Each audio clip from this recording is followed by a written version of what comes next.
Must be from New York. Yeah, well, you could definitely tell that.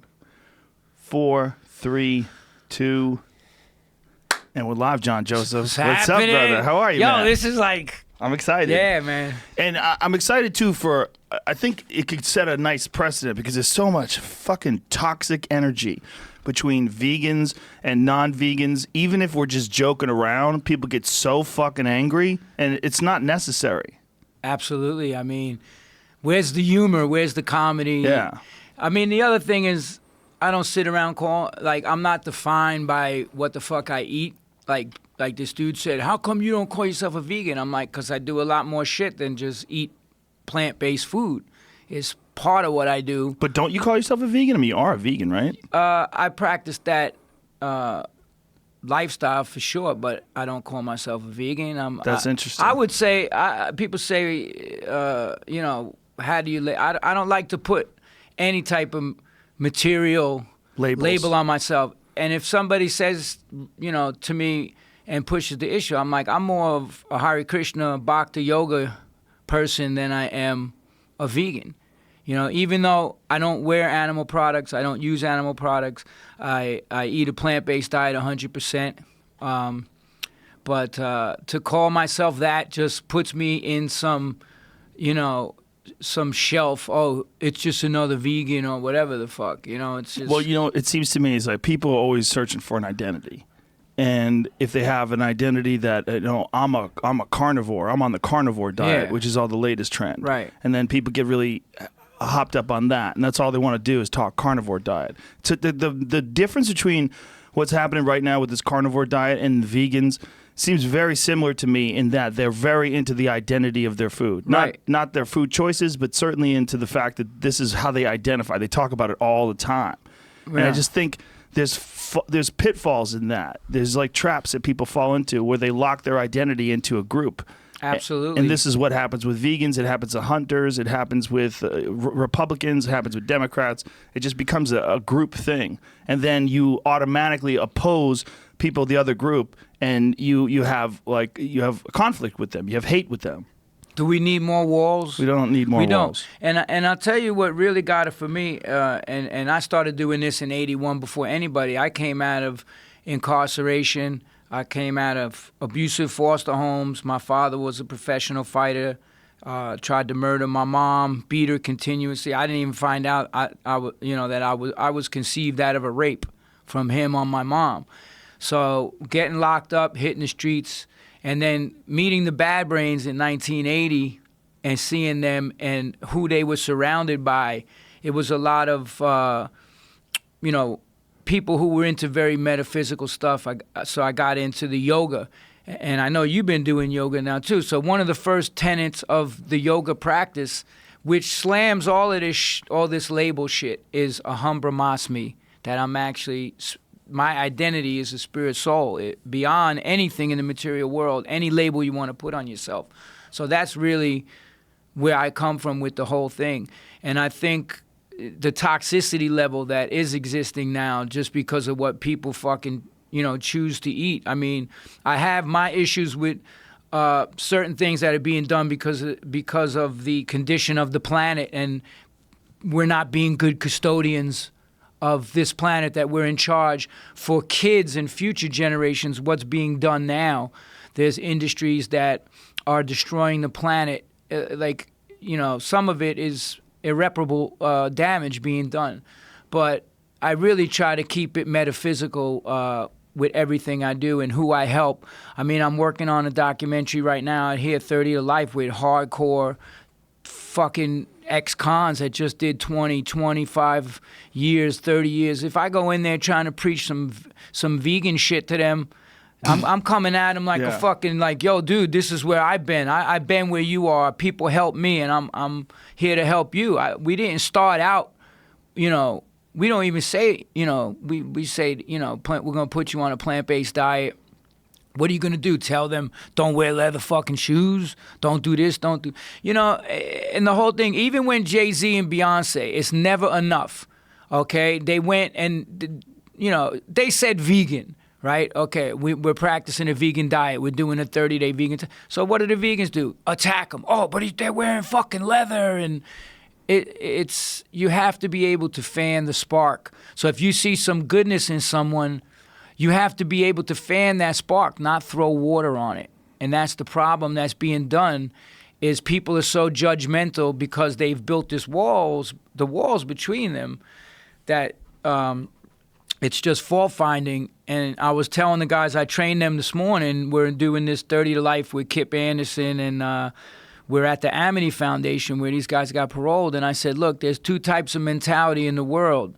There's the B mentality that's looking for the sweet and the good in people, and then there's the flies, and they're looking for the shit. I said, when you see shit on a sidewalk and a dog takes a shit, or in New York, a human takes a shit, within a matter of fucking 20 seconds, there's flies on that motherfucker. So I try to roll with the PMA, which I learned from Bad Brains, Positive Mental Attitude, which Napoleon Hill, HR copped it from Napoleon Hill, Think and Grow Rich, and all those books on self-help. And it was like, he told me no matter what circumstances you may be in, and I was in the Navy at the time in Norfolk, fucking smuggling, fucking up, catching cases, came out of, took Navy over going back to jail, and I was fucking up. I didn't know what to do, fucked out of my mind, hanging out with Henry Rollins and Ian Mckee and all those guys in the DC hardcore scene and New York punk scene, and, you know, hanging with John Belushi on Fear that night. We were the ones that wrecked the set of Saturday Night Live, and just, you know, just doing crazy shit. And he was just told me, you know, whatever you may be going through in life, if you keep a positive mental attitude, you could get through anything. So how am I going to criticize people just because you eat meat or do whatever? It's like, you know, and some of these people are hardcore Christians, and it's like you're supposed to say, hey, what, you know, hate the sin, not the sinner, or whatever the fuck that whole philosophy deals with.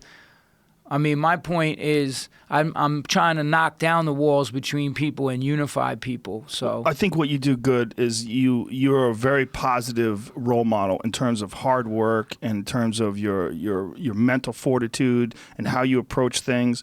And I think people need that. And I think one of the things that's going on right now with social media, and one of the reasons why people will attack Jay-Z for wearing leather shoes, even though they're looking to stand out. They're looking to be virtuous. They're looking to be the person that's more virtuous than the person we're pointing a finger at. Man, fuck them. And there's always a lot of fuck people who aren't this, or fuck people who aren't that. You should never say fuck people, because people they're just like you. They're human beings, and everybody's on a different path. Tell me why you believe the way you believe. Tell me why you think the way you think, and I'll tell you why I think the way I think, and I bet we'll find common ground. And that's what human beings need to do more with each other. The problem with social media is it gives them this unusual platform to get people to pay attention to their ideas when maybe their ideas aren't even that good, or maybe their ideas are very obvious. You know, like you're going to point at someone, hey man, you know, you shouldn't say this word. Hey man, you shouldn't do this thing, because we've decided that that's a bad thing. We've decided that that's culturally unacceptable anymore, and now everyone's going to attack for that very reason. Instead of describing how they feel, what makes them feel when they say something, what makes them feel when they do things, what's going on in their head, so we could all relate on common ground, people just want to attack. And it's a big problem with what's going. Social media is way too young. It's a new thing, and people are using it in these really fucked up ways. They don't exactly know what they're doing while they're doing it. They're not even aware of the effect of their printed word, what it's going to have. That's why you have so many trolls and so many mean people and so many people just trying to get a rise out of someone. They're not even aware of this process they're setting in motion. They just know they could push a button and watch something happen. They're just going, woo, woo. Yeah. You know, I mean, this is a lot of what's going on today. I mean, and some of this stuff is destroying people's lives. Yes. What they're fucking doing. They don't realize that. You know, it's a shame, because like when I was growing up, we didn't have social media. There was no motherfucking internet. There was none. You know, I remember I had the first pager. It was fucking, you know, gigantic. Yeah. So like we didn't even have no internet. Everything was, you know, word of mouth. And if you wanted to catch shows, if you wanted to do this, if you had a beef with somebody, you didn't go on fucking social media and talk a bunch of bullshit. You fucking walked up to the person and you said, hey, here I am, and what the fuck? Let's deal with this. Let's talk about it, talk it out. But now you got people buying followers and doing all that. It's just that it's, you know, it's just the most toxic environment in a lot of ways, and it's a shame because it could be used And that's why I never post negative shit. I try to use the platform, you know, make lighter shit, not have a stick up your ass. There's too many people that do even the plant-based vegan thing, and everything's so fucking serious. I'm like, you might reach more people if you lightened up, you know, like Stripes, lighten up, Francis. You know, fucking. Yeah. If you say you eat meat, I'll kill you.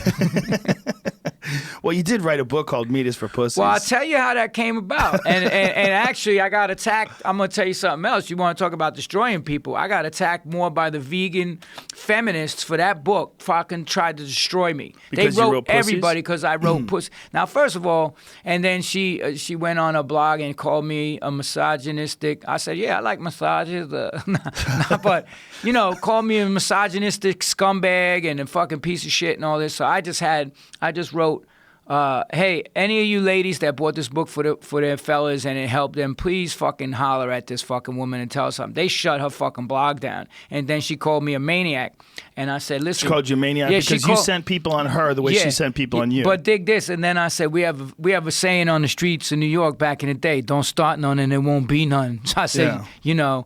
But the thing was, I'm going to tell you how that book title came about, because it was a woman, actually Karen Rinaldi from HarperCollins, Wave.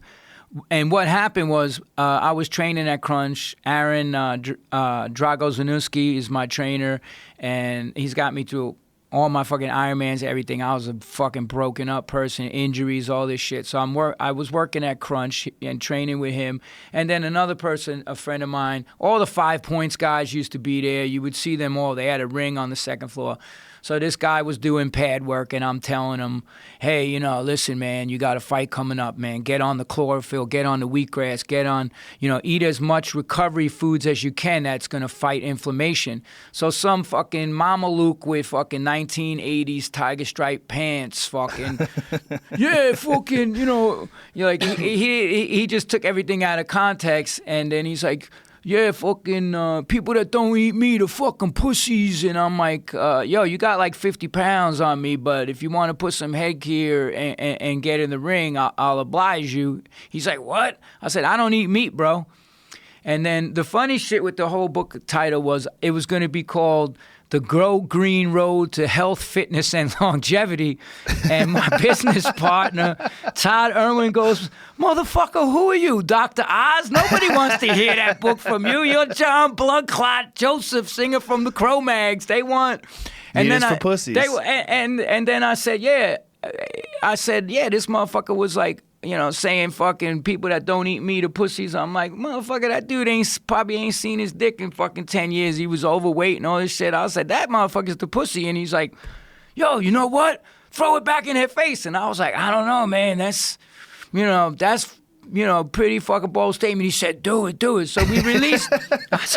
So right away, the fucking emails and the toxicity of the vegans. That way. Yo, that's how it started. And then our agent, Dan, we got hooked up with this guy, Dan from ICM. He's like, met my business partner in the Hamptons. He's like, yo, that book is fucking dope, man. I think we could get a deal. Within a week, he had 4 offers. So you wrote it first? Yeah, I wrote it first and we put it out. So what was the thought process behind writing it? You just had a lot of shit in your head. You just wanted to get out? Yeah, well, I studied writing under Robert Mckee, so I wrote my memoir first. Interesting. Yeah, story. I fucking, that guy's like my guru for writing. I took the story seminar twice. Guru. He's fucking amazing. I mean, Brian Cox's portrayal of him in fucking Adaptation, fucking brilliant, spot on. So, and you know, I actually became friends with Mr. Mckee. He smokes like crazy. Really? Yeah, he smoked cigarettes like a fucking chimney. A lot of writers do, man. Yeah, but not during the class. So when he had the breaks, he would fucking do like 2-3 cigarettes. I said, you know, my friend has an organic green tea extract company, and the polyphenols in that is going to counteract all your fucking smoking shit that you're doing. So I gave him 5 bottles, and then every time he would call, he would have his people call, yo, you know that guy, fucking McGowan, get him to bring me some more of that green tea shit. And did he quit smoking? I don't know. I haven't seen him in a while. The problem is it gives them a charge. It gives them, a nootropic charge. Yeah. It fires up your brain. Yeah, it's... you ever smoke a cigarette? Man, I smoke like crazy. I used to smoke Cools in lockup and shit, like, you know, because that's what they give you in Spofford And when I went upstate, it was Cools. Why did you quit?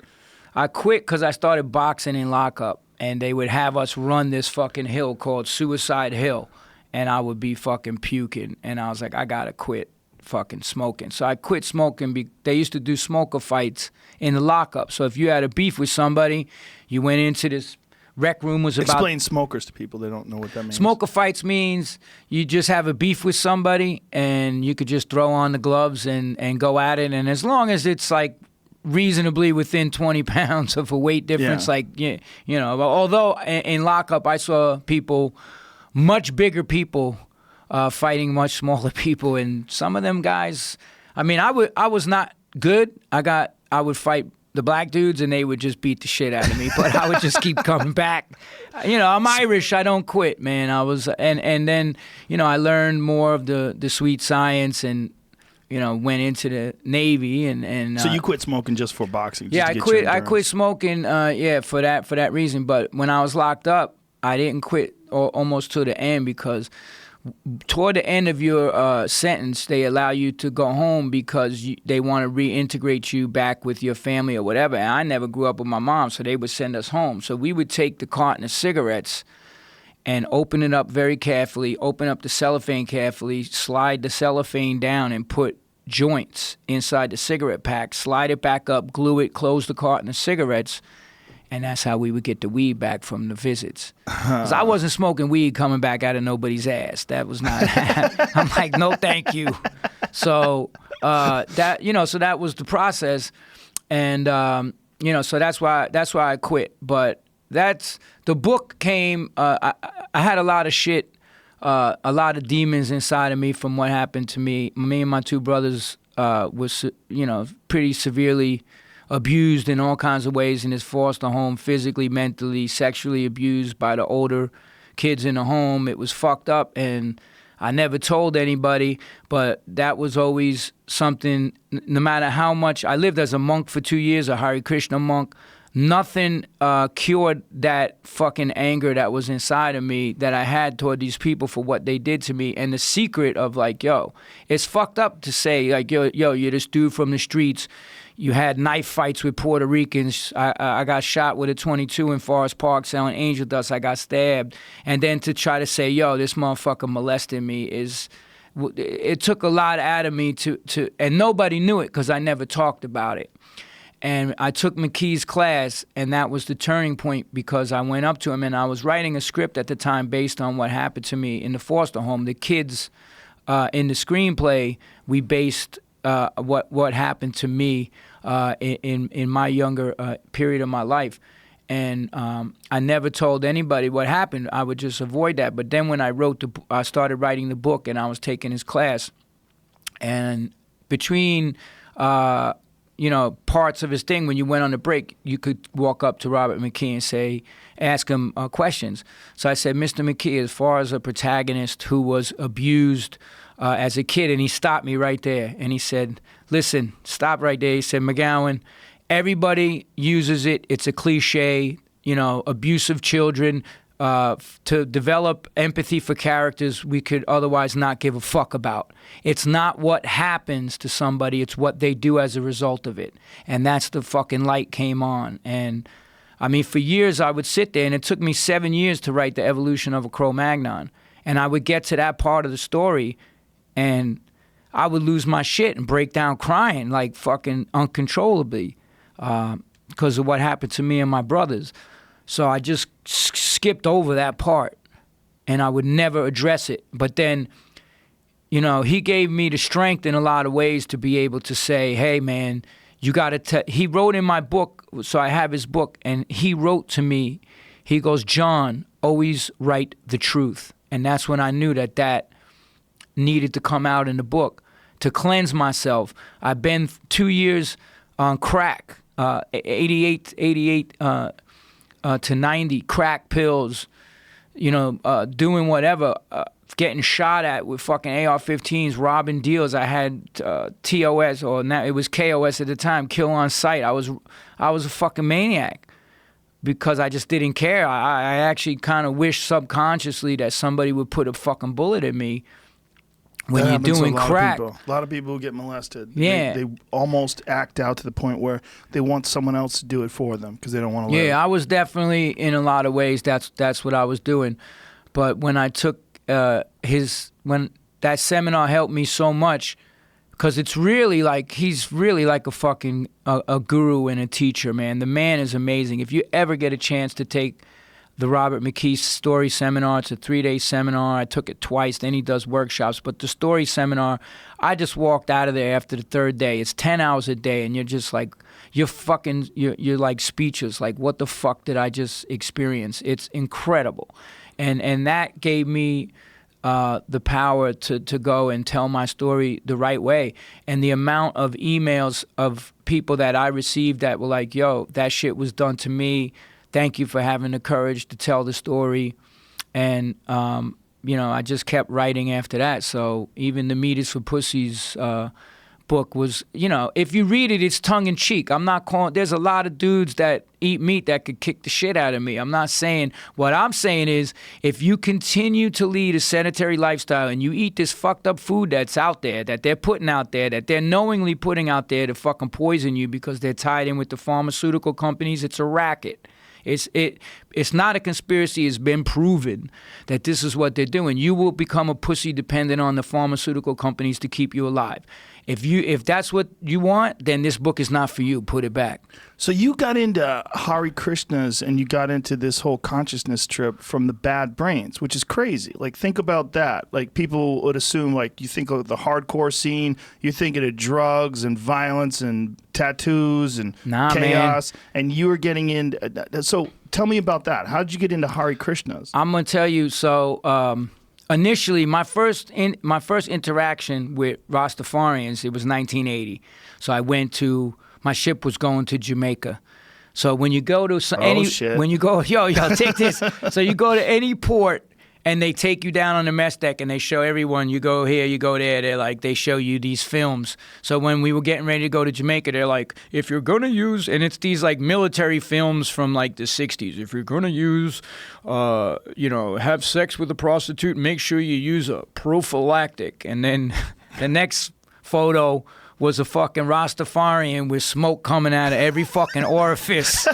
And they're like, and under no circumstances should you talk to these people. They're just going to try to sell you drugs. So who the fuck do you think was the first people when I got off the ship? Because I didn't hang out with like any of the dudes on my ship. I got the fuck away from. I was the only punk rocker. I was wearing Sex Pistols Destroy fucking t-shirts. They're looking at me like I was already into punk rock since the 70s.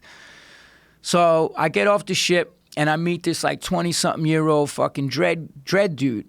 And he's like, yeah, man, what you need? I said, listen, I'm fucking smuggling some weed back. I wanna get because this other sailor told me, yo, you go in there and you get them to take you to the carving shops and they carve out the fucking statue and they pack the lamb's bread in there and then seal up the statue.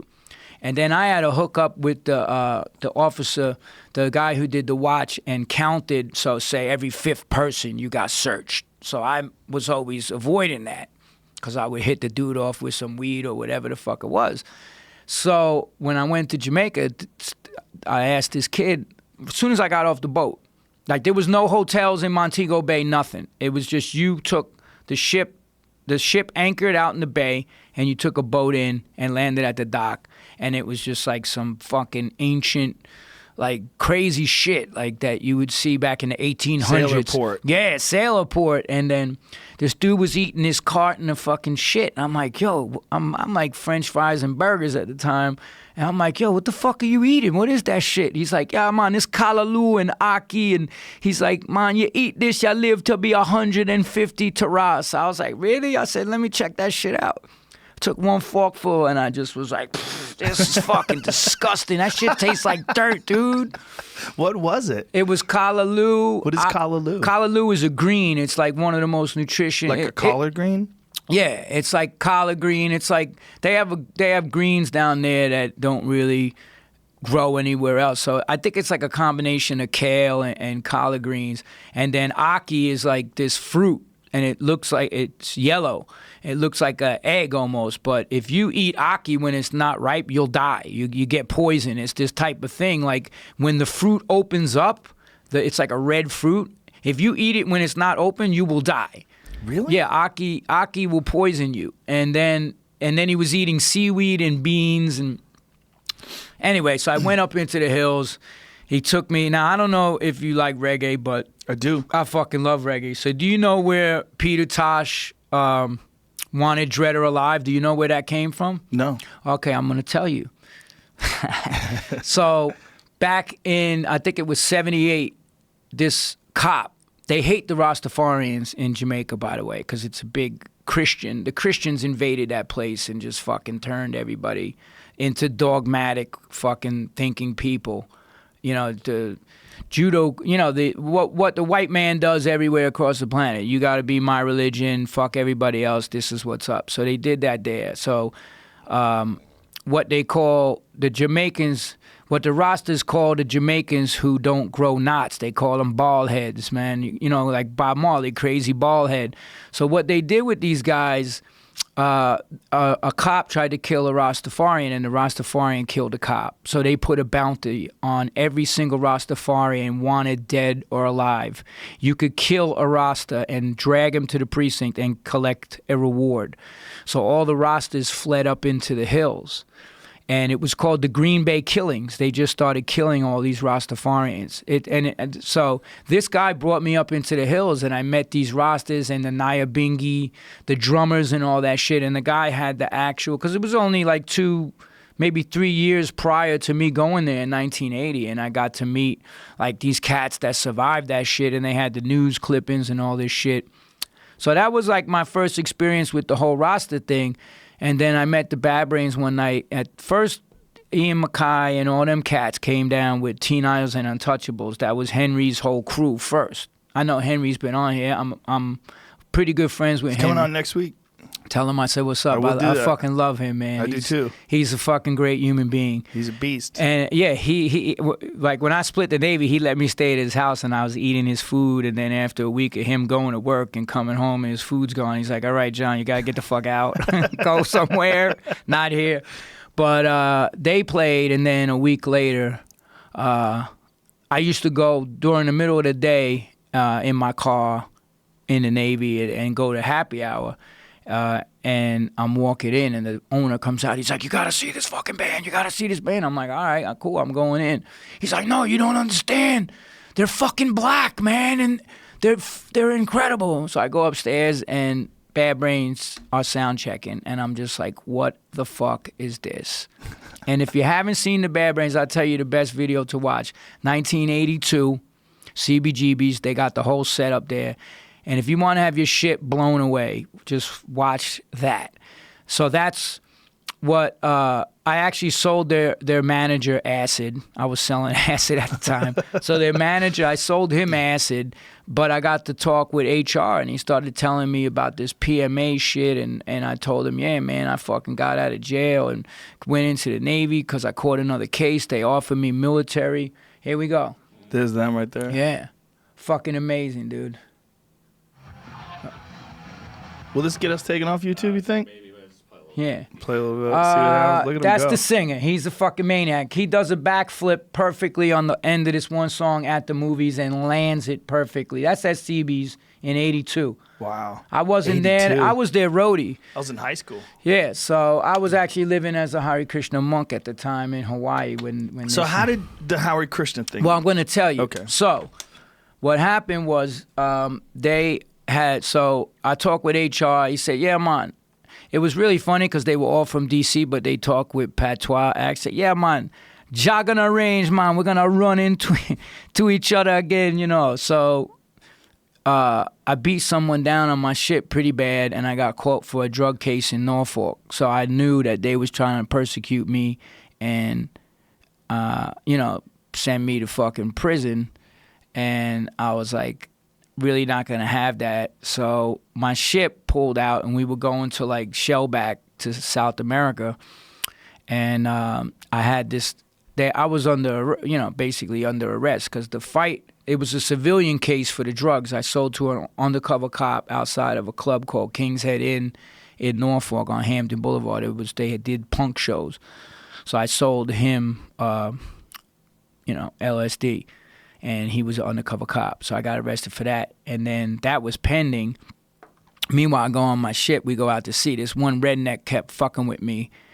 And he was like, fuck you, New York, faggot. And I'm like, dude, chill. Like, you don't know me.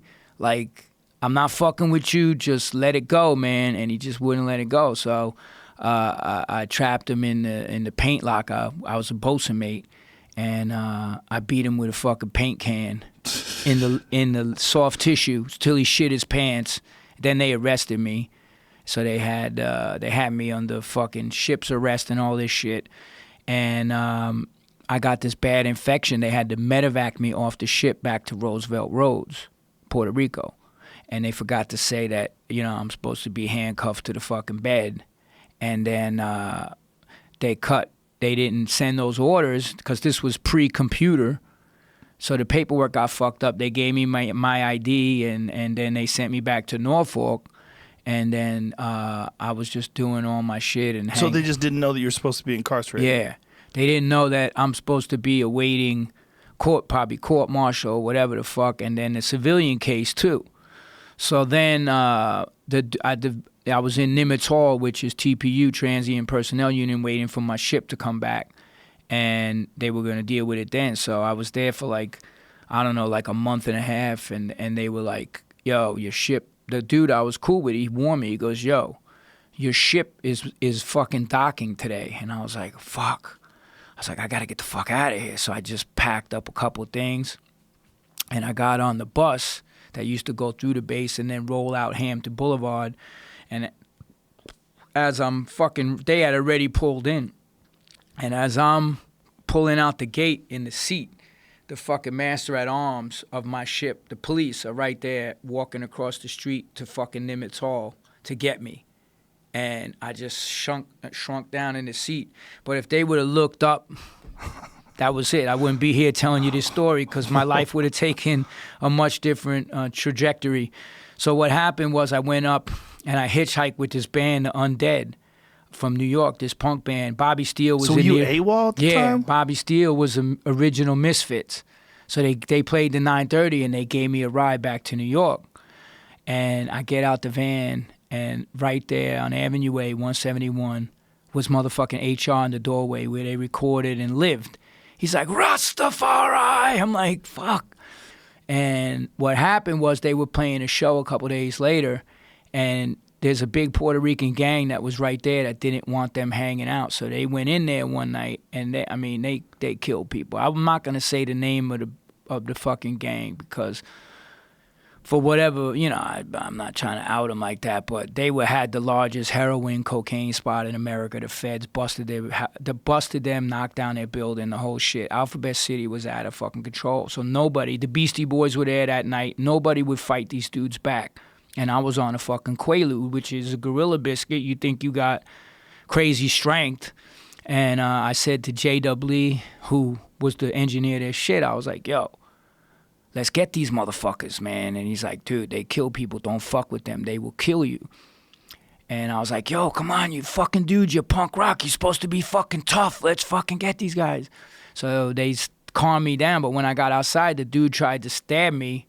So I blocked the knife and I hit him with an elbow and pop, pop, pop, knocked him down, smashed his head off the curb. Next thing I know, 4 of his homies come charging at me. Yo, you white motherfucker. Trying to stab me, and I used to wear a chain belt. And you can ask Henry, we all used to wear these chain belts with a quick release, a bike chain, to fight people. Because in D.C. it would be the Marines or the rednecks would beat up the punk rockers. So I got in a chain fight with these motherfuckers, and I ended up...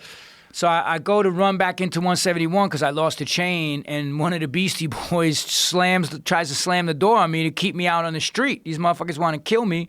I pushed my way in. I got stabbed in the shoulder, and then they put out a KOS on me. They were like, we're going to kill that motherfucker. Nobody would hang out with me except for this one crazy Russian street fighter kid named James Contra. That's the only dude. So then I said I couldn't go down to Alphabet City at all. they were waiting there with fucking guns and bats and like, we're gonna kill that dude. But because the Bad Brains were black, they kind of squashed it over. So, but I went up there to face them, and they surrounded me. Like, fucking dude was like ready to fucking off me, and Doc and Daryl, Doc's the guitar player, Daryl's the bass player, came running out. Yo, chill. And they were like, you know, he was just, you know, standing up like, y'all came in there trying to stab everybody. You would have done the same shit. And the one dude's name was Crazy Eddie, and I think he got murdered now, but he did mad time. And he just looked at me, and it was that moment of the standoff where I didn't know what the fuck he was going to do, but he just goes, out of all the white motherfuckers over here, you're the only one with heart. We ain't never going to fuck with y'all again. Just don't hang out outside the storefront. Because there was gigs at 171A. That's where Bad Brains played, Beastie Boys. And then the Bad Brains let me move in. And then they recorded that first album, which MCA from the Bad Brains, greatest hardcore punk album of all time, the Raw cassette, the Lightning Bolt. So, man, I was there for the whole recording.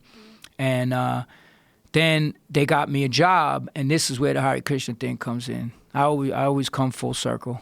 But so this punk band named The Dots, who put out the first Bad Brains single, Jimmy Quid was in the band, and he put out a single called Stay Close to Me and Pay to Come. And Vinny worked at this health food store, so they started giving us food, and that's when I started changing over to the diet, because Bad Brains were like, HR would be like, you don't eat the fuckery, you don't eat the Babylon food, you got to eat ital. Ital is vital, low tal can be fatal. Took me to the health. What is ital? It means pure plant-based food, no oil, no fucking salt. It's No like oil? Yeah, dude, it's the strict. It's like the fork. What about like avocado oil? Yeah. Coconut No, oil? like if you take coconut and you fucking shred it down so fine that the oil comes out of it, that's fine, but they don't do processed oils. That's a Right. different thing. Right. When you process the oil, if you have health problems like what they proved in Forks Over Knives, then it becomes a toxic oil to the body. And if you have any kind of heart conditions and stuff like that, you really avoid it. So anyway, what they did was they were smart, because they wanted me to give them free food, the Bad Brains. So they got me in the health food store. And the dude was like this hippie yogi dude hooked up with Satchidananda Swami. It was called Prana Foods. And he's like, well, you're going to do karma yoga when you first come in here. In other words, you're not going to get any money. You're going to, you can eat, and it's karma yoga. It's good for your karma. So then I told everybody in the motherfucking neighborhood, I was like, yo, I'm working at this health food store. Come over and get some food. So Bad Brains would come and load up groceries. I worked at juice bars, giving out fucking sandwiches to the entire neighborhood. And the dude is sitting there watching me. And after the end of the day, he goes, excuse me, did any of those people pay for that food? I go, nah, man, that's that karma yoga shit you were talking to me about. He's like, you're on salary as of tomorrow. Do not give away any more food. So then I was like, I worked there for a little while, and Vinny took me to the Hare Krishna temple on 55th Street. So I kept trying to defeat this dude philosophically. I was like, yo, and he knew the whole philosophy of the Vedas, and the Bhagavad Gita is where all the yoga, all the yoga sutras and all of that comes out of the Bhagavad Gita. And Prabhupada put out the Bhagavad Gita as it is, which was the original Bhagavad Gita from India. And I kept trying to defeat it. You read it? Do you read the Bhagavad Gita? All the time, every day. I read Bhagavad Gita, Srimad Bhagavatam. What do you think Soma is? Who? Soma. What's the Soma? Soma Ras. Soma Ras, that is a drink that they drink on the heavenly planets. It's a beverage on the heavenly planets that they get intoxicated from. Yeah, the big question is like, what's in it? I don't know. No one knows. There's They think elements. When people say, you think there's life on other planets? I'm like, what are you, a fucking Mama Luke? Of course there's life on other. You think you're the only fucking life in the universe? Come on, man. Well, that's one of the things in the Bhagavad Gita is flying crafts, and Soma is one of them. And Soma's one of the interesting things, rather. And Soma, it's some sort of a psychedelic concoction, but nobody knows exactly what it is. They think it might be a combination of several things. They think for sure psilocybin's in it, but they think it might also be hashish, that hashish might be in it. Yeah, I mean, there's elements in the upper planetary system that Brahmaloka and all these different planets in the solar system. The Vedic astrology is much different than the Western astrology. So they talk about planets way above Earth. You know that. What are they when they're teaching you the Bhagavad Gita though? What do they describe Soma as? Like, what do they think it is? They called it Soma Ras, and that was a beverage that's drunk in the heavenly planets. It's not available on the Earth planet. The demigods drink Soma Ras. The demigods on other planets. That's the only time people drink it? I mean, I thought it was part you of have Shiva, the Shivites smoke the ganja and stuff Right. like that, and I don't know, they put the ashes of the crematorium on their bodies and stuff like that, but they, the thing about, there's 4 principles in the Hare Krishna when you live as a brahmachari monk, which I did, and it's no intoxication at all, no eating of meat, fish, eggs, none of that, no gambling, and no illicit sex. So I was actually a 100% brahmachari celibate monk. For how long? For 2 years. And I trained martial arts in Hawaii in the hills with this one black dude who was fucking fierce. And he was a brahmachari too. So we would train and completely celibate. I was getting up 2 o'clock every single day in the morning. I was in bed by 8 and training and working and just trying to heal my soul. But that came because when I first was going to the temple, I would write down my questions. I know I'm going to get these motherfuckers tomorrow. Because I was reading Gurdjieff, Krishnamurti, Ram Dass. Like, I studied, I saw all those guys. I went to see Krishnamurti speak and meditate. I was just eating it up. Like, once that light came on, metaphysically, for the meditation and the yoga and everything, I just went full fucking bore into it. So it started from the health food store. Yeah, because so the I health food worked. store got you in there. Vinny Signorelli, who's now the drummer for the Unsane, he still plays drums. He was in the Dots. He was in Turbo Hydramatics, a bunch of bands in New York, and he just started hitting me with questions. What do you think this is? What do you think? I was like, I don't know, man. And then after giving me this book, he gave me this book called The Science of Self-Realization, and I read it, and I was like, dude, this yoga master, A.C. Bhaktivedanta Swami Prabhupada, I was like, I got to find out more. Where is this guy? And he said, he left the planet in 77, but you could go to the temple and see the whole process. I was like, I want to go. And I went, and they had this ceremony, and it's called Greeting of the Deities, and then the song that gets played, George Harrison plays bass on it. And I was like, it was from the Brahma Samhita. And I just was attracted to it. Everything I'd known in my life was pain and violence and just fucking crazy. I mean, So it was a pathway to some sort of an escape from the trappings of your past. It was a pathway to enlightenment. It was a pathway to peace. Absolutely. Peace, but some of the most fierce warriors, and what I loved about Bhagavad Gita is spoken on a battlefield between Krishna and Arjuna. Arjuna was a Kshatriya. Krishna's, this sampradaya comes from the warrior class. And if you read any books on martial arts, they're going to tell you the martial arts originated in India. The original martial arts school were all in India. And at one point, Sankaracharya chased all the Buddhists out of India, and they fled across the Himalayas into China. So this is actual history and you can see where the martial arts spread out across the planet. But a lot of it, a lot of things that are around today originated in India. So to me, that really, I was always in. I was a street fighter. I messed around, even, with going to martial arts schools, always on the outskirts, though. I even went and trained with Ron Van Cleef when he had his school in New York. But no shit. Yeah, but he would always be training police forces, and I was the only white dude in the class, and it was all blacks and Puerto Ricans, and when it came time to spar, they beat the shit out of me. I was getting fucking wrecked by the black belts. But I have there was no light sparring back then. No. Nobody sparred light back then. There was schools, Victor Vega, Ron Van Cleef, Ron Taganashi, this dude Doc, this other dude named Rodan who ran this school, University of Streets. They would run from into the dojo like 20 dudes and just all out fucking brawl. Yeah. Like even Brian Callen, his teacher, and all these guys, they trained under Master Choi and Sumnim Choi, and he encouraged you to fight. Yeah. You are training to fight. Like, It was and- very common back then. Yeah. That was a big part of it because you had to develop people that could actually perform in competition, and one of the best ways to do that was to have challenge matches. So, Yeah. like what you're talking about, smokers. Yeah. They used to allow that in L.A. up until real recently. The last 10 years or so, they banned smokers. But you used to be able to get your experience in actual fights in Wow. a smoker.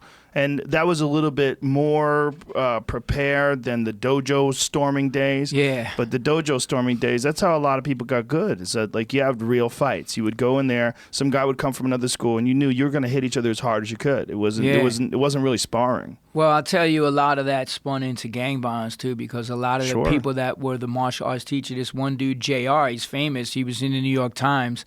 He was one of the biggest heroin traffickers on the Lower East Side. He was one of the first guys to get busted under the RICO statute. He did the full 25. And he trained all of the dudes that sold for him, and all his street soldiers were all trained in martial arts. So a lot of these guys were doing shady shit behind the scenes because yeah. that's what Alphabet City and the Lower East Side, and that's what New York was about. I'm actually good friends with Ty Mock. Oh, no shit. Yeah. Ty Mock. From The Last Dragon? Ty Mock's father is a Hare Krishna. His name is Cosmo. I met him in L.A. like fucking 20 years ago. He came to a show. I was like, that's The Last Dragon. Yeah.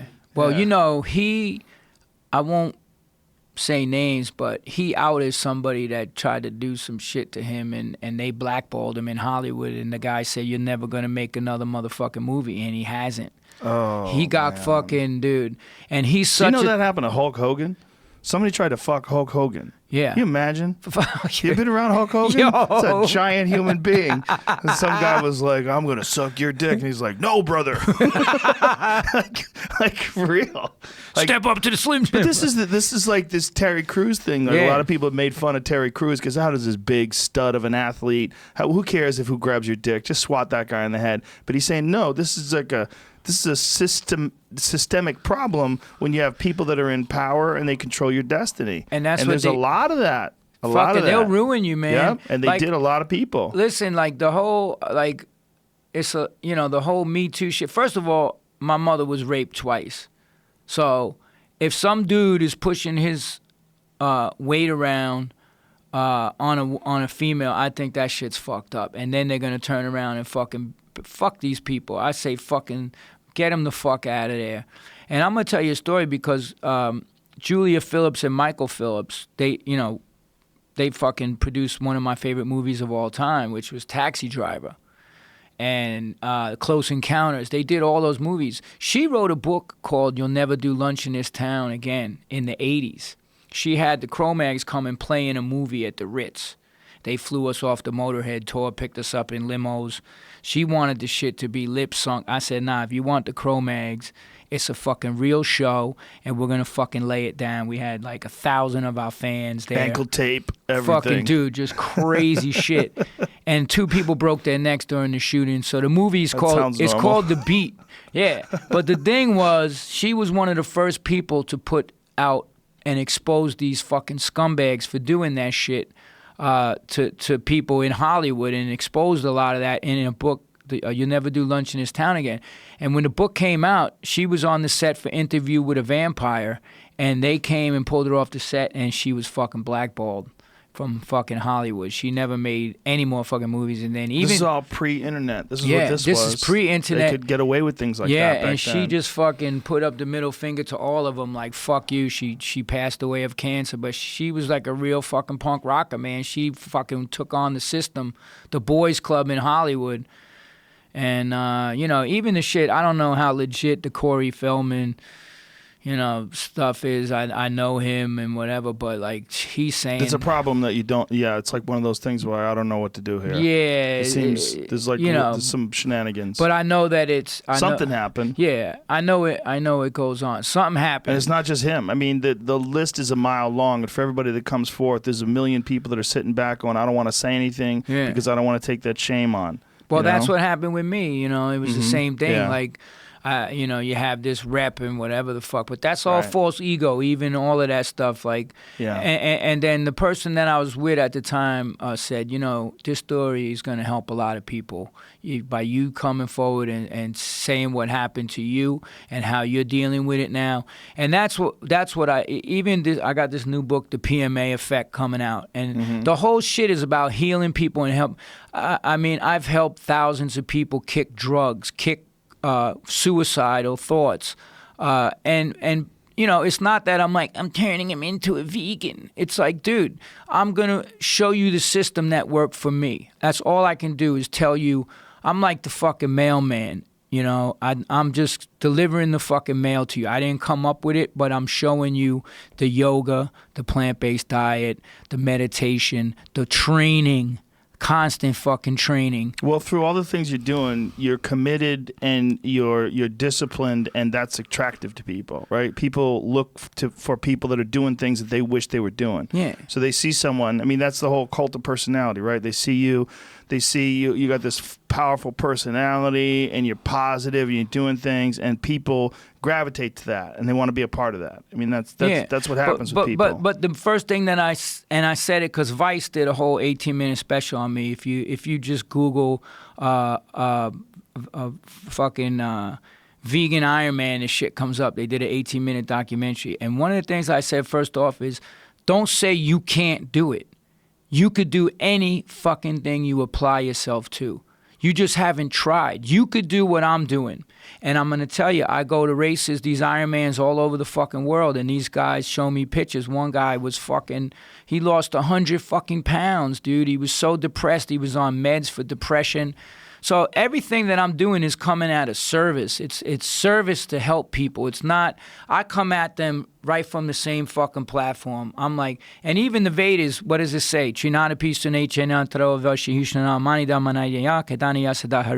should think of yourself lower than the straw in the street, more tolerant than a tree, always ready to offer respects to others.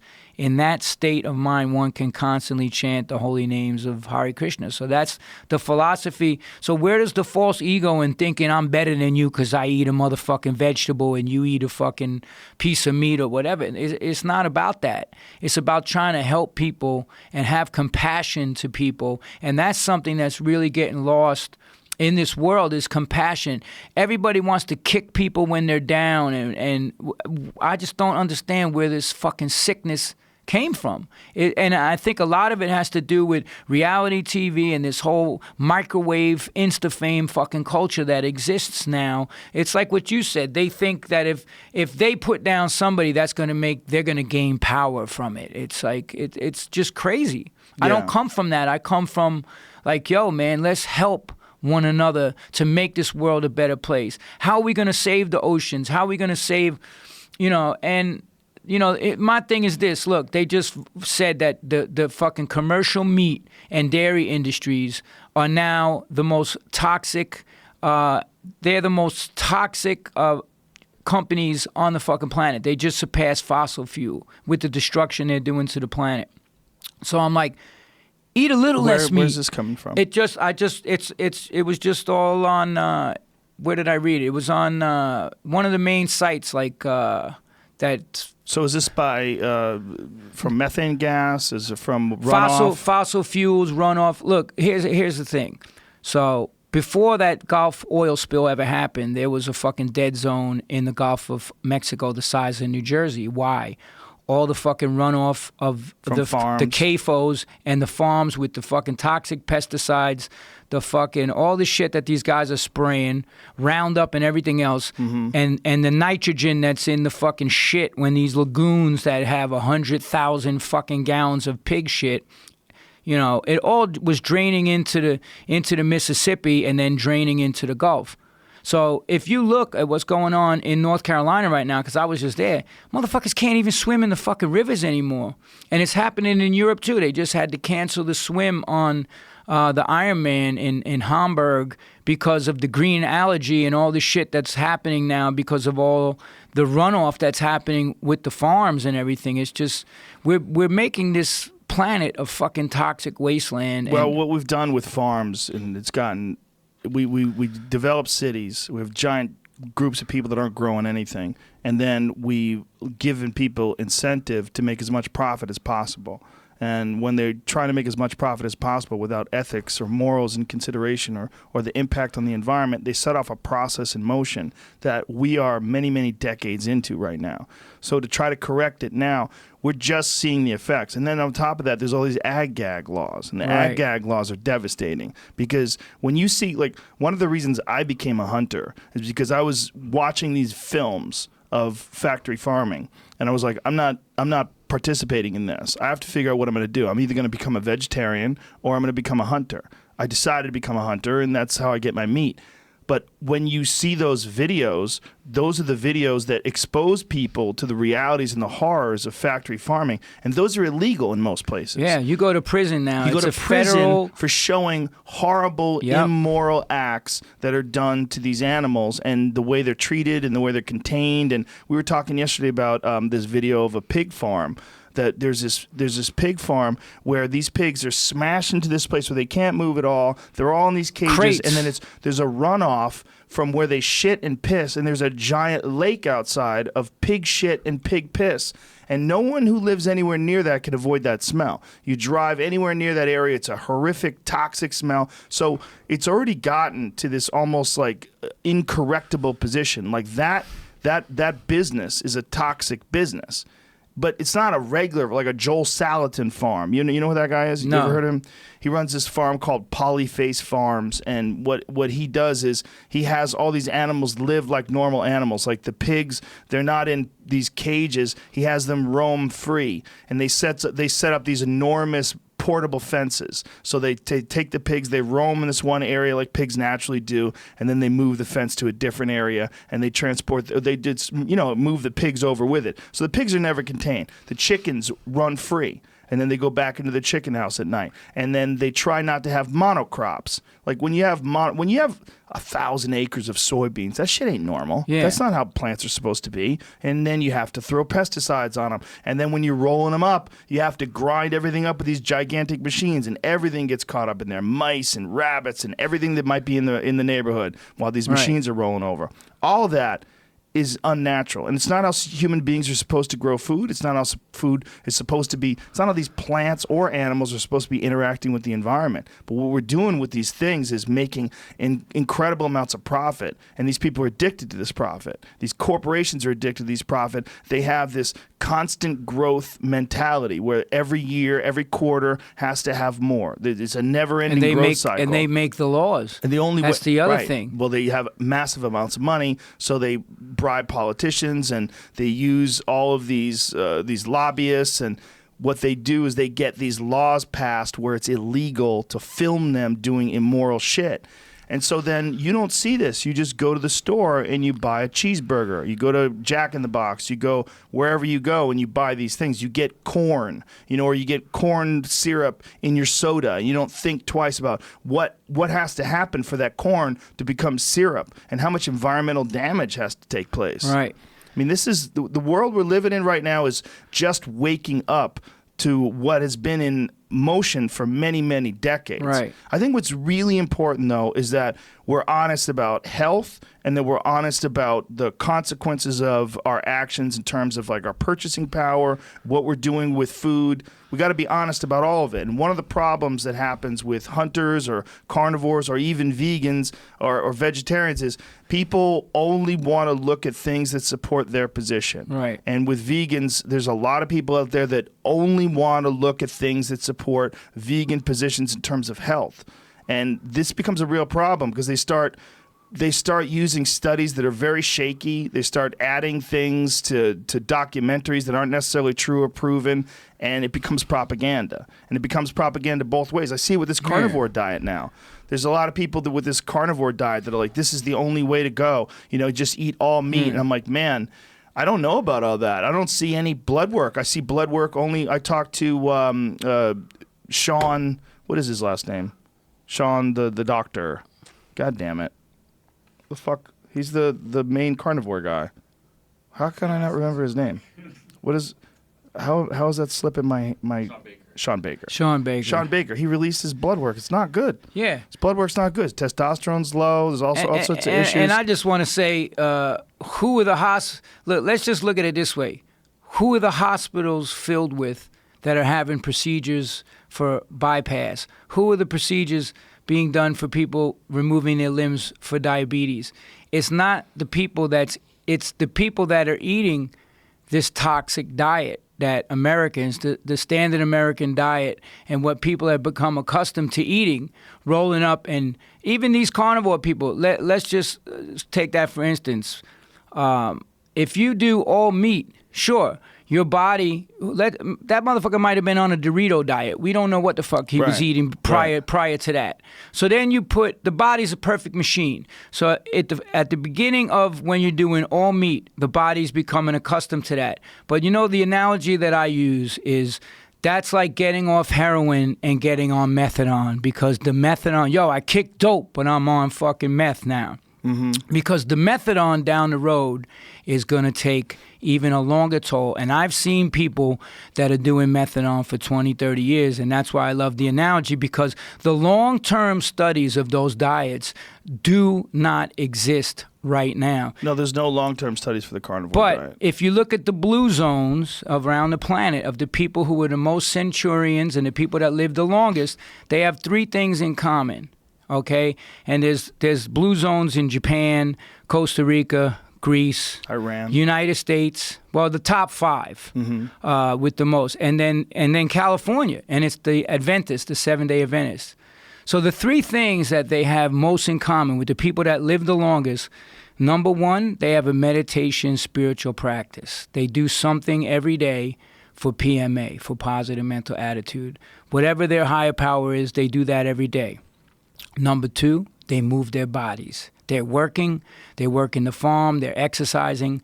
Number three, they eat primarily a plant-based diet. They may have a piece of fish in Japan or whatever, or a piece of meat once in a while, but primarily the Adventist study was actually the best one, because it was all from different people with different ethnic backgrounds. And the one thing that they had in common, the 7-day Adventists don't eat meat.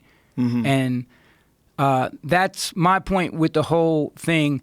And, when it comes down to diet, is I just see what worked for me, and I try to relay that to people, and not be like my way's the only way and this and that, because people are doing other things in their way. There's raw foodists, there's all these different people, and the problem is with the false ego in the human being, everybody wants to think that the glass is full. Don't try to tell me shit. I know it all. Here's an issue with centurions. Centurions, how do you say it? Centurions? Centenarians? Centenarians. Yeah. I think it's centenarians, yeah. People that live to be 100 years, this is one thing we have to take into consideration. You're talking about people that lived already to be 100 years. So when they were 50 was 50 years ago. All right, we're talking about 1967. Nobody knew shit about diet back then. This is a fact. Right. Okay, so the people that did live that long and they were living this, it's almost an accident in some ways, or inconsequential. Like what is going on today with people's diet, and how long will people live today? There's far more information in terms of like nutrition and what you should do and shouldn't do for your body. So what I'm concerned with is like what optimizes people today. I want to see blood work. I want to see like what is going on with your blood lipids. Absolutely. What is going on with your nutrient levels? What is going on with that? And in that case, we have just a few studies from a few people, or a few tests from a few people that have done this carnivore diet. We have some people that have done the vegan diet and have had real hard problems with that diet. Yeah, but let me just say one thing, because to throw the word vegan on something, that does not make it a healthy diet. I know vegans that are fucking 100 pounds overweight. They eat nothing but fried tofu. Vegan pizza. If you say an organic, whole food, plant-based diet, that's what I roll with. Right. I don't fucking say a vegan diet could mean anything. But when you say whole foods in their original source, organic, no pesticides, whole food, plant-based diet, that's what I roll with. Right. So that's why I don't go around. Nutrient dense. Mineral dense. And this is one of the things that's important with people that live a long time. One of the things that you get from a lot of plants, especially like rich green leafy plants, you get a lot of minerals. Absolutely. And more importantly, if these things are raised in an organic environment, you're getting soil that's not depleted. And this is a big problem with monocrops. Did you see the article that just came out today that 40 years ago an orange was 10 times more nutritious? I think it was I think it might have been CNN Online or something. They posted an article that said the fruits and vegetables from 40 years ago were 10 times more nutritious than the way they're being grown today because, like you said, rows and rows and rows. It makes sense. How do they extract the nutrients properly from the soil? Yeah, it's impossible. Well, you know, they have to actually add nutrients to the soil, and most of the time they're just adding nitrogen and a few other different minerals, but there's mineral depletion. Or pig shit. Like what they do is how do they get rid of that pig shit? Yeah. They're spraying it on the fucking crops. Yeah. And you know. Well, you're supposed to rotate crops. Right. You know, I mean, crop rotation, what you plant next to each other. Right. That are extra. I'm not a farmer, composting, but I have a friend that is an organic farmer. And his name is Keith, and he farms up in like New Hampshire, and he knows all about crop rotation. Keith Leon Forte. If you have he's a a small Hare farm, Krishna dude. you can do it. That's what he does. He has a small farm. Small farms are legit. Like you can have a small farm and be in symbiosis. Like you could be in harmony with the land. But man, you're growing, you know, fucking 1,000 acres of corn for cattle feed. You might as well be making oil. Well, I mean, you're doing something that's kind of crazy to that environment. It's not natural. And listen, you know, I saw Ted Nugent play with fucking AC/DC and Black Sabbath in '76 at Madison Square Garden. I went to all them shows, but you know, when he came on and the shit that he was talking, I was just like, the fucking GMO crops. Okay, 80% of the GMO crop is being fed to animals for fucking slaughter. What he called the stupid vegans are not the ones that are eating that shit. That most of the crops that are genetically modified, because you have these corporations, McDonald's, every one of these corporations, they want every fucking piece of meat to taste the same. They want every fucking French fried potato to be the same. So the only way they can control it is the control of the genetic markers. So that's why they're using a majority of the genetically modified grains. And Monsanto, you know, who just got bought out by Bayer, and they're changing the name because Monsanto has such a big rep. If you don't know it, Bayer just bought them. Yeah, no, now, do you know the history of Bayer? Pharmaceutical company. No, but IG Farben. No, prior to that. They made the Zyklon gas that went into the Nazi death chambers. Well, you know what's funny? That Zyklon gas was created by Fritz Haber. Fritz Haber is also the guy who created the process of extracting nitrogen from the air. Really? So he's the guy. The reason why we can grow the kind of crops that we have today is because of Fritz Haber. They say that 50% of the nitrogen in most people's DNA comes from the Haber method. He also created Zyklon A. Zyklon A is Zyklon B gas was the Nazis. Well, he created Zyklon A, and they added this smell to it so that you could smell this toxic gas, so you would know it when it was coming, so you can get out of the way. Wow. The Nazis switched it to Zyklon B. Fritz Haber was actually a Jew, and they took his invention and cut out the smell portion of it so that they could gas Jews with it. Wow. It's dark shit. See, I said Joe's a smart motherfucker. I'm learning some shit here today. All right. It's dark shit. But, you know, but, the Haber method, you know, saved a lot of people and killed a lot of people. And they wanted to try that guy for crimes against humanity while he was winning the Nobel Prize for Science at the same time. Because he was insane. also the first people. He was one of the first people that implemented a gassing program where they used it to gas the Allied troops in World War I. That was Haber. Wow. Haber was a big part of that. I did not know that. Yeah, it's crazy That's shit. deep. So that is how we get nitrogen. Wow. We get nitrogen from the Haber method when they're pouring nitrogen into the soil so they can grow plants. That's a big part of it. When you say genetically modified too, a big part of that is like we want to think about like labs and science and all this jazz, but almost everything we eat is genetically modified, including all of our grains, like especially all of our fruits and vegetables. What you're saying about tomatoes or orange being different than it was 10 years ago, fucking everything's different, man. Because they want these things to be durable so they could throw them in a bus or a truck rather and travel across the country and sell them somewhere else. Well, here's the thing, and I know what they do. They take the DNA of a flounder and inject it in a tomato so it can resist the fraud. How the fuck do they do that? I don't fucking know. Is that real? That's real. So if you eat a tomato, does it have flounder in it? Now, vegans, if you're eating GMO shit, maybe you're not eating vegan food. You could be eating a fish tomato. Did you ever think about one thing is if you eat plants absorb, like they've found salmon DNA in some plants because plants absorb the fish Everything that people use for fertilizer. Yeah. You know, so you're getting some of that animal, but it's a natural cycle that you're getting it through. I mean, animals eat animals, plants eat animals, animals even eat plants. I mean, there's fucking crazy plants in South America. It looks like a vase, and these rats, they get attracted to the sweet smell around the edges, and it's slick, and they fall into the hole, and the plant closes in on them and swallows them and eats them. Yeah. Well, the other thing is this.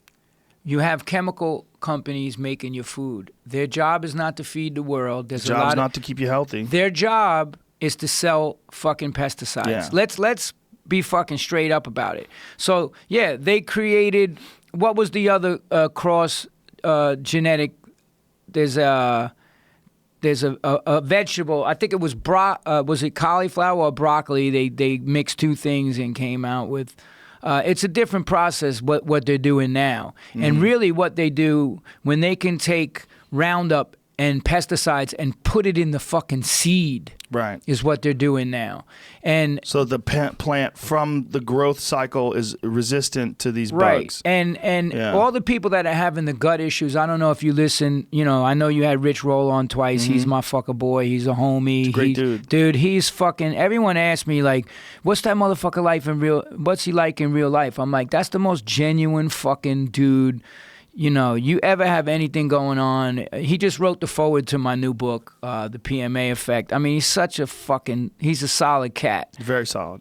But where was I going with that? You took me down a plants, glyphosate. Yeah, so he just had Dr. Zach Bush come on, who's a doctor. This is clinical research. This is not speculation. This is not fucking vegan propaganda. This is fucking science. And he proved that glyphosate and what's happening now with the gut health of it. Gut health is such a huge issue. Yeah. Everything, the bad fucking disease, it starts in the gut. And the glyphosate is eating through the stomach wall and causing leaky gut and all these other physical diseases from happening. Now, the other thing is you have to realize what these pesticides are. They're neurotoxins, and then the ones that they're putting inside the seed, when the bug eats the leaf, it fucking dies. So you're eating these fruits and vegetables that are completely fucking toxic. Well, here's what happens. When they created it, one of the reasons why they were able to implement it, they said it doesn't kill people, it kills plants, and it kills bacteria. So everybody's like, oh, fine. Yeah. No problem. It only kills plants and bacteria. That's totally safe. No, your body is filled with bacteria. Bacteria. Your gut has more E. coli than there's ever been a human being on the planet ever. There's more E. coli in your stomach than any humans that have ever lived. More numbers. And you need them. You need the this bacteria. Gut flora gets destroyed by glyphosate. It gets destroyed by Roundup.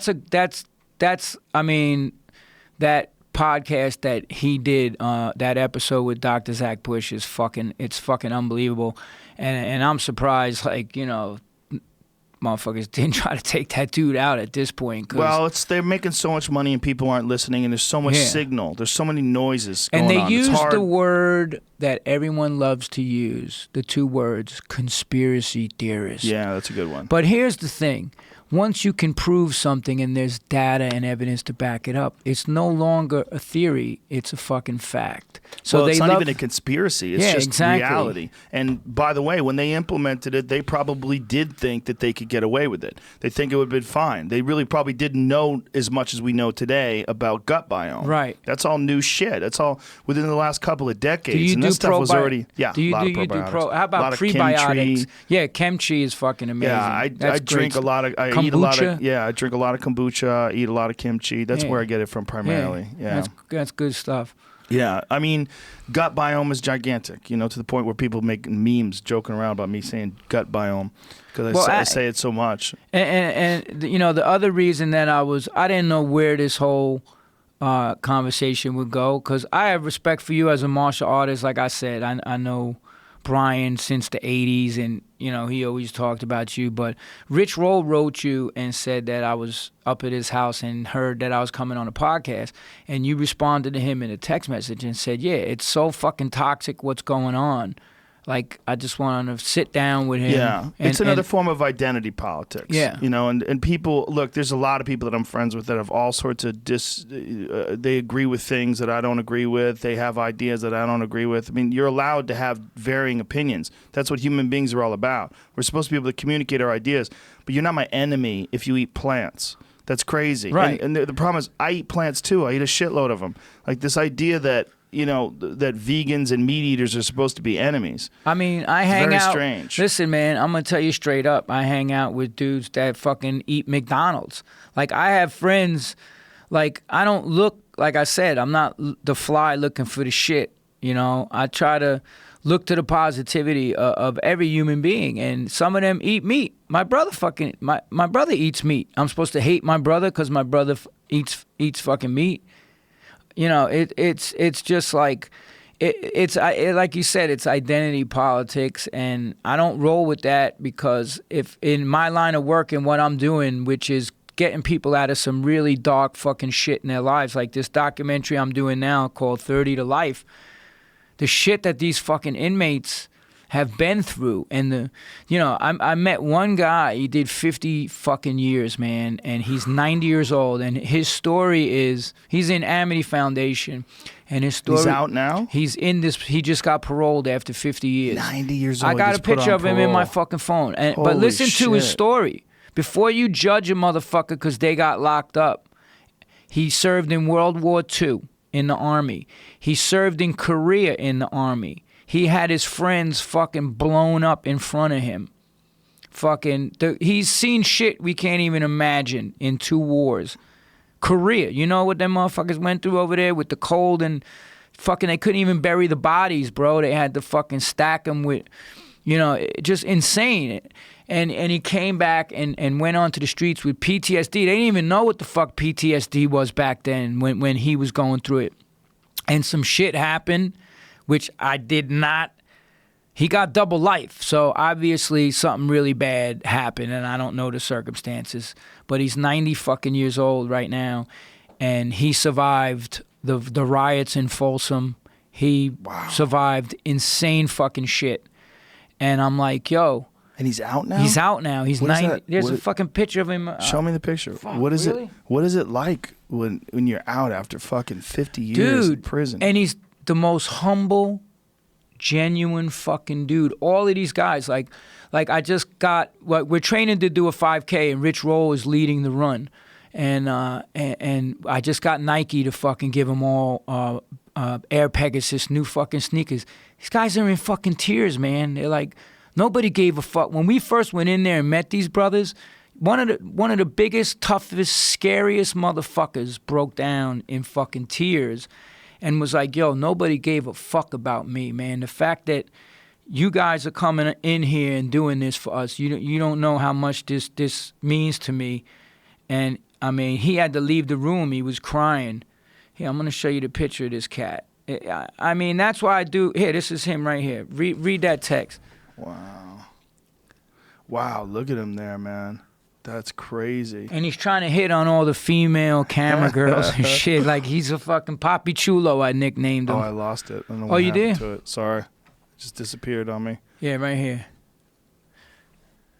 Wow. Yeah, he served in both wars honorably, PTSD, and so I think, he said people fucked with him on the streets.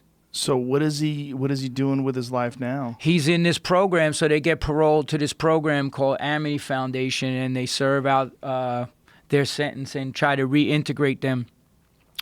So what I did was, when I pitched it, and it's Kip who did What the Health and Cowspiracy and whatever, and I hooked up with Paul DeGelder. I don't know if you know him. He's the Australian Navy SEAL guy. He lost his arm and leg to the bull shark. Oh, yeah. We were talking about him yesterday. Dude, that motherfucker He's got carbon fiber hands and shit now. Dude, he's one of the baddest motherfucking most positive people you ever meet. His fucking story is insane. I just read it. It's crazy seeing him walk around with that fake arm and fake hand like he looks totally normal. He gave me a fucking, like, I was sitting in the chair and he came up and was like, I heard like the hand, and I'm like, motherfucking, he almost ripped my fucking shoulder out. The hand's strong? Dude, it's fucking, he's like, yeah, there he is.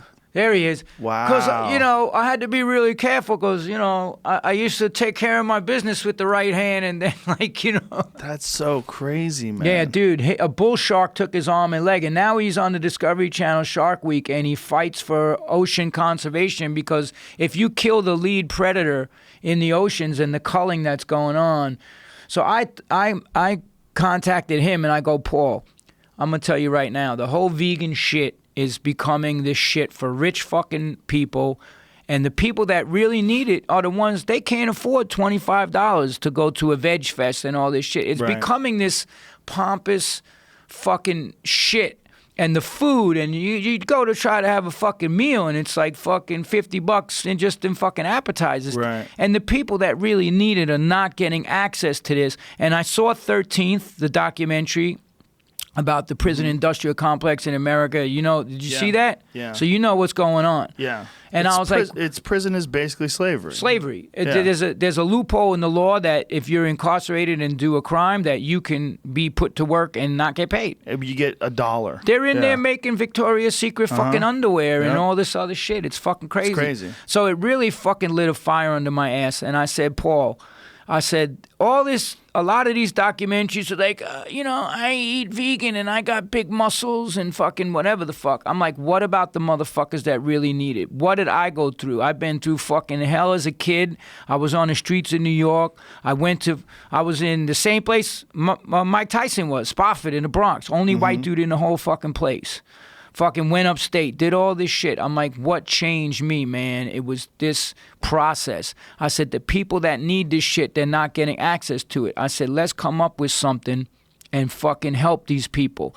Let's go fucking help these dudes who are coming out of prison. And then we contacted Kip. He's like, I want to direct it. And me and Paul wrote up the whole treatment. And then they contacted. We were going to try to put him in an Airbnb, these dudes in a house. And then we found the producer found Elizabeth, who's the producer, African American chick. These girls are fucking. They're money, man. They're fucking great. Dawn, and they found this place called Amity Foundation, and they're like, they're already doing this. They have them in here. They're doing meditation, drum circles, American Indian chants. So Sweat much lodges. like when you were young and your life was filled with turmoil and chaos, you found the Hare Krishnas, you found this discipline and becoming a monk and sticking to this plant-based whole foods diet. But you had it became your ideology. It became your life. It became like a path. And this is what a lot of people need. They need a path. Yeah. It gives them a feeling of purpose. It gives them an identity. And to made to feel like they matter, and that's what and society has taught progress. these motherfuckers, that they don't matter. And they even punish you after you do your time. That's why they're trying to they're trying to sign this legislature that's do away with the box. I don't know if you heard about that in California. You have to check off a box that you've been convicted of a crime. So they're trying to do away with that because, you did your time. You served your your time. You served your debt to society. Why should you continue to be fucking punished? And they can't even get a job working anywhere because no one will fucking hire them. So so what we're doing is, I have Dante Ross coming in. He's, been in the hip hop game forever. One of the dudes wants to be a rapper. Another dude wants to play guitar. I just hooked up with Yamaha. They're going to give him a guitar, amp, all this shit. Tal Ronan, who owns Crossroads restaurant, which I heard you talk about too. I listened to your podcast, Joe. You were talking about. That's Travis Barker's place. Well, right? he's an investor, yeah. So Travis, but Tal Ronan is the chef that runs it. That place is supposed to be amazing. I want, dude. fucking Tyler said, tell him to come in, fucking have a fucking dinner. They do fucking everything, man. Crazy food. He's Oprah's chef, dude. And he cooked for the Dalai Lama. He's like, Oprah's looking kind of thick. yeah, I don't know what she eating. I know she ain't vegan. Or plant-based or whatever. She's the fuck. eating plant-based some of the time. Yeah, some of the time, Snickers bar, son. Or who knows Yeah, what. who knows? Yeah, but it was about giving these guys facility to change their lives, and that's what this documentary 30 to Life is. Because like what they told me, go out on this tour for 30 days. You're going to change your motherfucking life. And that's what I did, and I stuck with it. And, the training and everything that I do for Ironman and, just I'm on my fucking 11th Ironman. I'm on the road constantly with the Cro-Mags, touring. I'm in the gym every day. I'm not trying to be a fucking 90-pound fucking Ironman dude. I still hit the weights, hit the bags, do whatever. I'm all about recovery now. My friend Aaron Dragozewski runs recovery in New York City, so I'm all about the CVAC pod and the Newcom, which provides, in 30 minutes, you get 3 hours of restorative sleep. His whole shit. What is that? How's that work? Dude, it's fucking amazing, man. I went up there. I'm like his fucking guinea pig.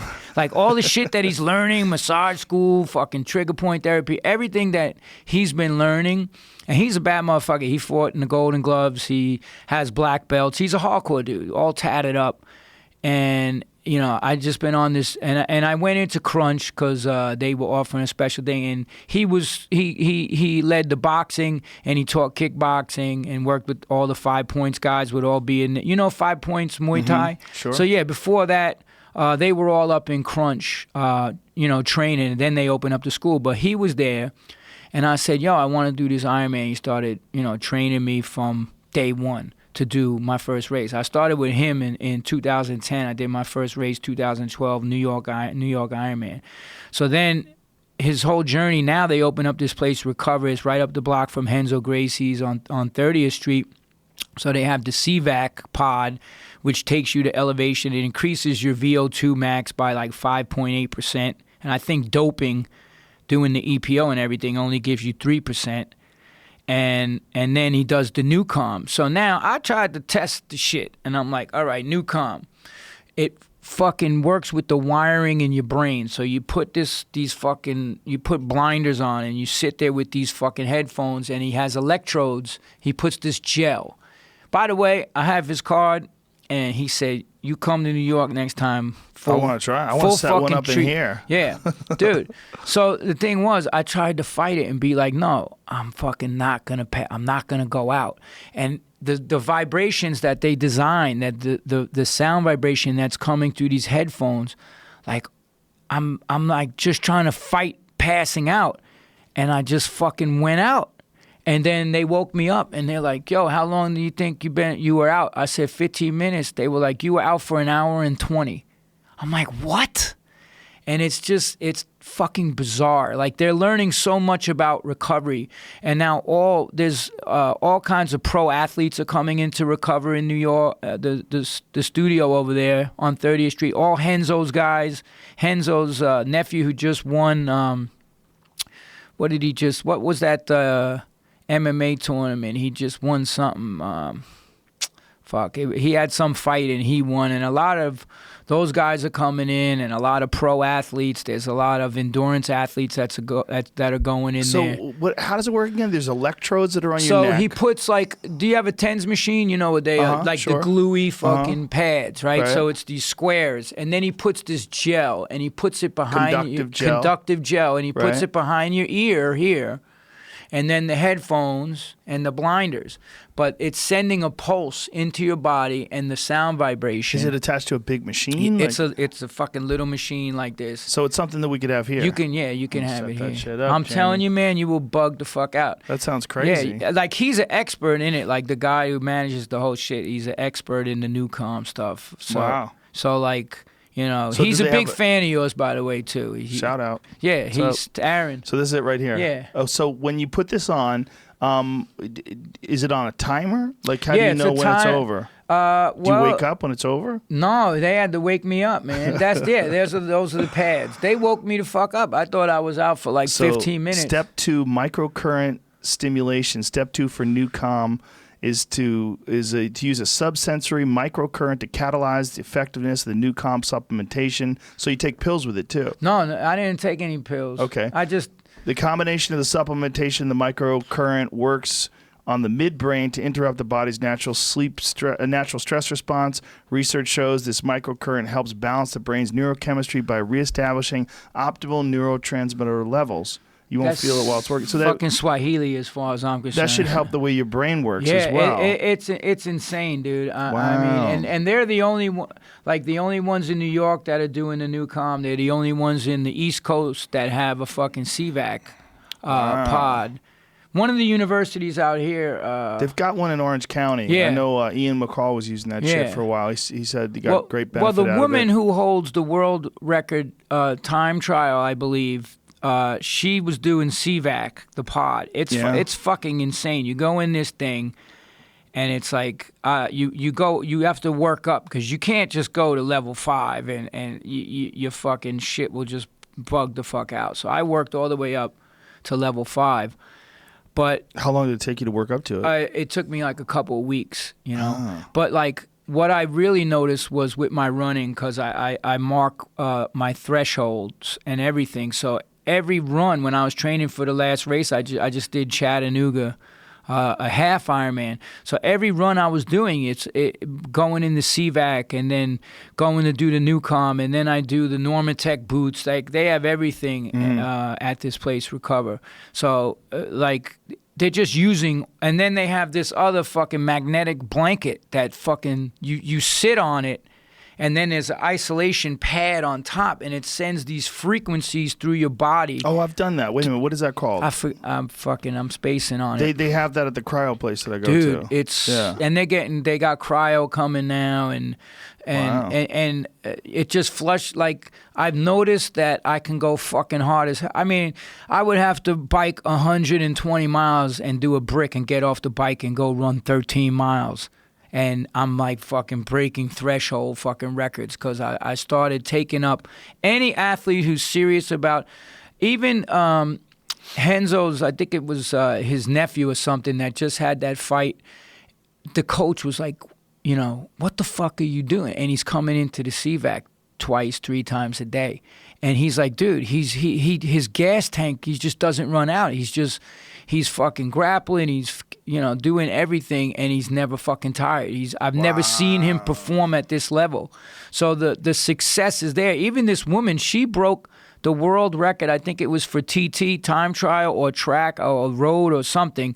This woman cyclist did CVAC. And they accused her of fucking doping. That's it, the Beamer. Yeah. Beamer physical. Dude, so I've done that. Fucking, it's legit. Yeah, they have that there too. It does something. It does something. Yeah. Because I've been, you know, you're always getting hurt. You know that too. I'm always dealing with a fucking nagging fucking injury. Yeah, you got something now? Like I got a little groin issue, yeah. So you know, I've never had a race. I got my nose broken, Cabo Ironman. I'm swimming out in shark infested waters, fucking leaking. But like even from boxing, I knew don't blow your nose because your eyes are gonna swell shut. So I had to do all mouth breathe. My first Ironman I ever did was New York City, and Cro-Mags, the drummer Mckee, booked the fucking show. This is hardcore the night before. So we played to like 3,000 motherfuckers going off. You know that whole mosh and shit. And we fucking lay it down. And I had my brother come down. He drove me back to New York City. I had a stress fracture in my foot. I took a shower and I went to the swim start. And I did an Ironman in August 12th, 2012 in fucking 95 degrees, New York City, humidity. But I was not going to be, I mean, it took me... With a stress fracture in your foot? Stress fracture in my fucking foot. And the thing is, right where the cleat is, that's where it pressed. That's where my stress fracture, the second metatarsal. And it was just, and I didn't take aspirin, I didn't take nothing. I'm just like, you know, I watch videos like David Goggins, fucking, like that fucking maniac. I'm like, fuck my pain, you know? Yeah. It took me 13 hours. And how long did it take you to get over the stress fracture after that beating? It took months. It took months, and that's why I started wearing Hokas now. I run with Hoka. What's a Hoka? Hoka are these shoes, and they're big pads. Yeah. Giant. That's like a 2-inch pad. What is the deal Well, with your that? shoe goes down in there. It's not actually, but it's this scientifically designed foam that absorbs shock from the road. Oh, okay. So a lot of the top, Heather Jackson runs in them. She just fucking's been winning like crazy. She's So it's just so fucking better cushioning. better cushion. And when you get, I'm 56, so it's like I'm not a fucking dude that's recovering so quick as I used to in my 20s or whatever. So Do you ever fuck with barefoot running shoes? I can't, man. There's no cushioning. I just can't do it. Well, you do a lot of your I stuff. run on cement. Yeah. Yeah. Yeah. Why? And you Trail do that just because sometimes. you live in New York City? I live in New York City. I might run the trail, the bridle trail in Central Park if I can, or run around the reservoir, but mostly my shit is all in the city. And the Hoka's just fucking like, I'll be the next day. People say to me, yo, you must be fucked up for a week after a race. I was like, I did Kona World Championships 2 years in a row. And the first year I did it, 2016, I fucking went snorkeling with my girl the next day for like 3 hours. So like the inflammation's not there. I'm getting really dialed in on the equipment aspect, getting fitted for the bike, getting the right shoes to run in. And it literally took me, 6 years to get dialed in on even the nutrition aspect in doing them races, because like you don't want to get a belly full of fucking gels and all this other shit. Right. So anyway, it's but the recovery aspect of what I do, like I just watched Goggins was on the Rich Roll podcast, and he was talking about how much yoga and stretching that he's doing now, 2, 3, 4 hours of fucking, and I know you're into yoga. Love it. Yeah, it's fucking great. And that's what I need to start getting back into. My girl Erica is always pushing me. She's like, fucking bought me a kiosk thing for fucking integral yoga. And I mean, she bought that shit for me last year. It's what you resist. Like if you read, have you read The War of Art by Stephen? Sure, I've Resistance. had him on. Fucking love it. Yeah. You having him on? I had him on before. I fucking love him. I bought a stack of his books. I used to give them out to my guests. Take this The book. War You got of any Art. problems, things that are keeping you The from being War creative. of Art, do the work. Yeah. But he talks about resistance, Yep. and the main thing about resistance is usually we're the most resistant to things we need the most. Yes. Yeah. And it's this deep shit. That book, Great book. Every morning I sit down to write my screenplay or my next book, I read his shit. Yeah. Because it's just, and the 4 agreements I'm big into too. I went to, actually, somebody got me tickets to see Miguel speak, Don Miguel, and it was a life-changing encounter for me. The 4 agreements: don't take things personal, always do your best, be impeccable with your word, and don't make assumptions, which I always I've created wars in my fucking mind. Sure. And then they're like, dude, I wasn't even thinking that. What the fuck is your problem? Like, That's classic. it's fucking, dude. That's- The people all assumption do that. shit is Yeah. fucking crazy, man. Yeah. And I think if everybody just slowed down and read some literature on some of these teachers that, humanity could do so much better. Yeah. No, I agree. Pressfield's great, man, and what he does say about resistance is so powerful, because there is something that keeps you from doing things that you're supposed to do. Yeah. And when you do them, you feel so much better. It's like, why didn't I just do it? Like, what was all this procrastination and bullshit that was involved in me, like, putting this off? And then when you finally do, every time I walk out of a yoga class, I'm like, I got to do that again tomorrow. I got to keep this ball rolling. This is a part of my life. I gotta get. Well, especially for a guy like you, because everything is tight. You know, it's racing and running and everything, and then when you're on stage, everything is fucking crush, Kill, destroy. Yeah, you know what I mean? It's like the thing about yoga is it's static, and these poses and stretches, and your core gets activated, and everything gets lengthened. It's a smart way to maintain your body. Well, you know what in a it healthy is? way. I try to justify it by going, well, I do yoga at the gym because I'll do my trigger point, and then I do all my trigger point, myofascial release, all that, and then the last 15 minutes, my girl's like, that shit don't count. It's something. It's better than nothing. You need to go. Yeah. No, but I remember how I used to feel when I would come out of those yoga classes in '81. I would feel like I could jump over a fucking building. Yeah. And I need to get back to that. But even in the resistance aspect, what not doing what you're resistant, and it could be something like, oh, I made an agreement with myself to fucking straighten out the papers on my desk and go through all this shit. And if I don't do it, it puts me in the worst fucking mood. Sure. Because that's what resistance, Yeah. when you cave in and you give in to resistance, man, it's like you and it could be the smallest little thing, like, you know, anything. Yeah. And it just irks the fuck out of you. I'm like, yo. So I try to. That's a good philosophy to live by, and you know, to have something that's been fucking with you, some things you're putting off, whether it's getting back into yoga or cleaning up your diet or quitting smoking or whatever it is. The having that thing over your head where you know you haven't taken care of it makes you think less of yourself. It makes you respect yourself less. Yeah, and that's one of the things I tell everybody I work with, because I mean, literally today, and I'm not bullshitting. I don't try to be like, you know, I don't even say I'm some kind of teacher, whatever. I just pass the info to these motherfuckers. Today, I had fucking 4 people come up to me on the street. Yo, heard you on Rich Roll, fucking saw you on Vice, dude. Love what you're doing. Man, you fucking helped me. I got into triathlon now. I quit fucking drugs. This guy told me that today. And he's like, yo, I quit drugs. I fucking stopped drinking. That's what it's all about. That is what it's all about. Yeah. Now, am I going to give a fuck and be like zone in on something and find fault with what the fuck he's doing? I was like, yo, man, props to you, dude. Fucking, you know, you could do anything, you know, you apply yourself to it. And that's really, you know, my whole thing in life is to just, you know, and that's what Prabhupada did. Prabhupada came to America in his 70s aboard the Callaloo, across 2 oceans, had 2 heart attacks, almost passed away. But his teacher in India said to go to America at 70 years old with $7 and a case of Bhagavatams, and he came to America, to the Lower East Side, to the Bowery. What's a Bhagavatam? The Bhagavatam, Srimad Bhagavatam, is what's known as the spotless Purana. It's the Bhagavatam, Srimad Bhagavatam, is an ancient literature in India. It's part of the Puranas. It's called the spotless Puranas. So there's you brought a case of the books? 10 cantos. He didn't even have, he brought the original texts that have been passed down from one teacher to the next, to the next, to the next in India. And they said, his teacher Bhakti Siddhanta said, you need to write these books in English for the world, to help the world.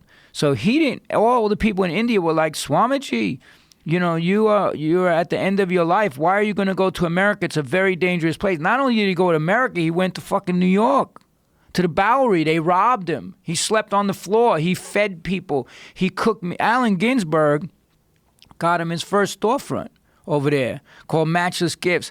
And they saw the humility of this person, Prabhupada, and what he did for people, how he had so much love. He would cook the meal, serve everybody, clean up before he would even eat a grain of rice. He had no possessions, none. He slept on the floor, on a mat.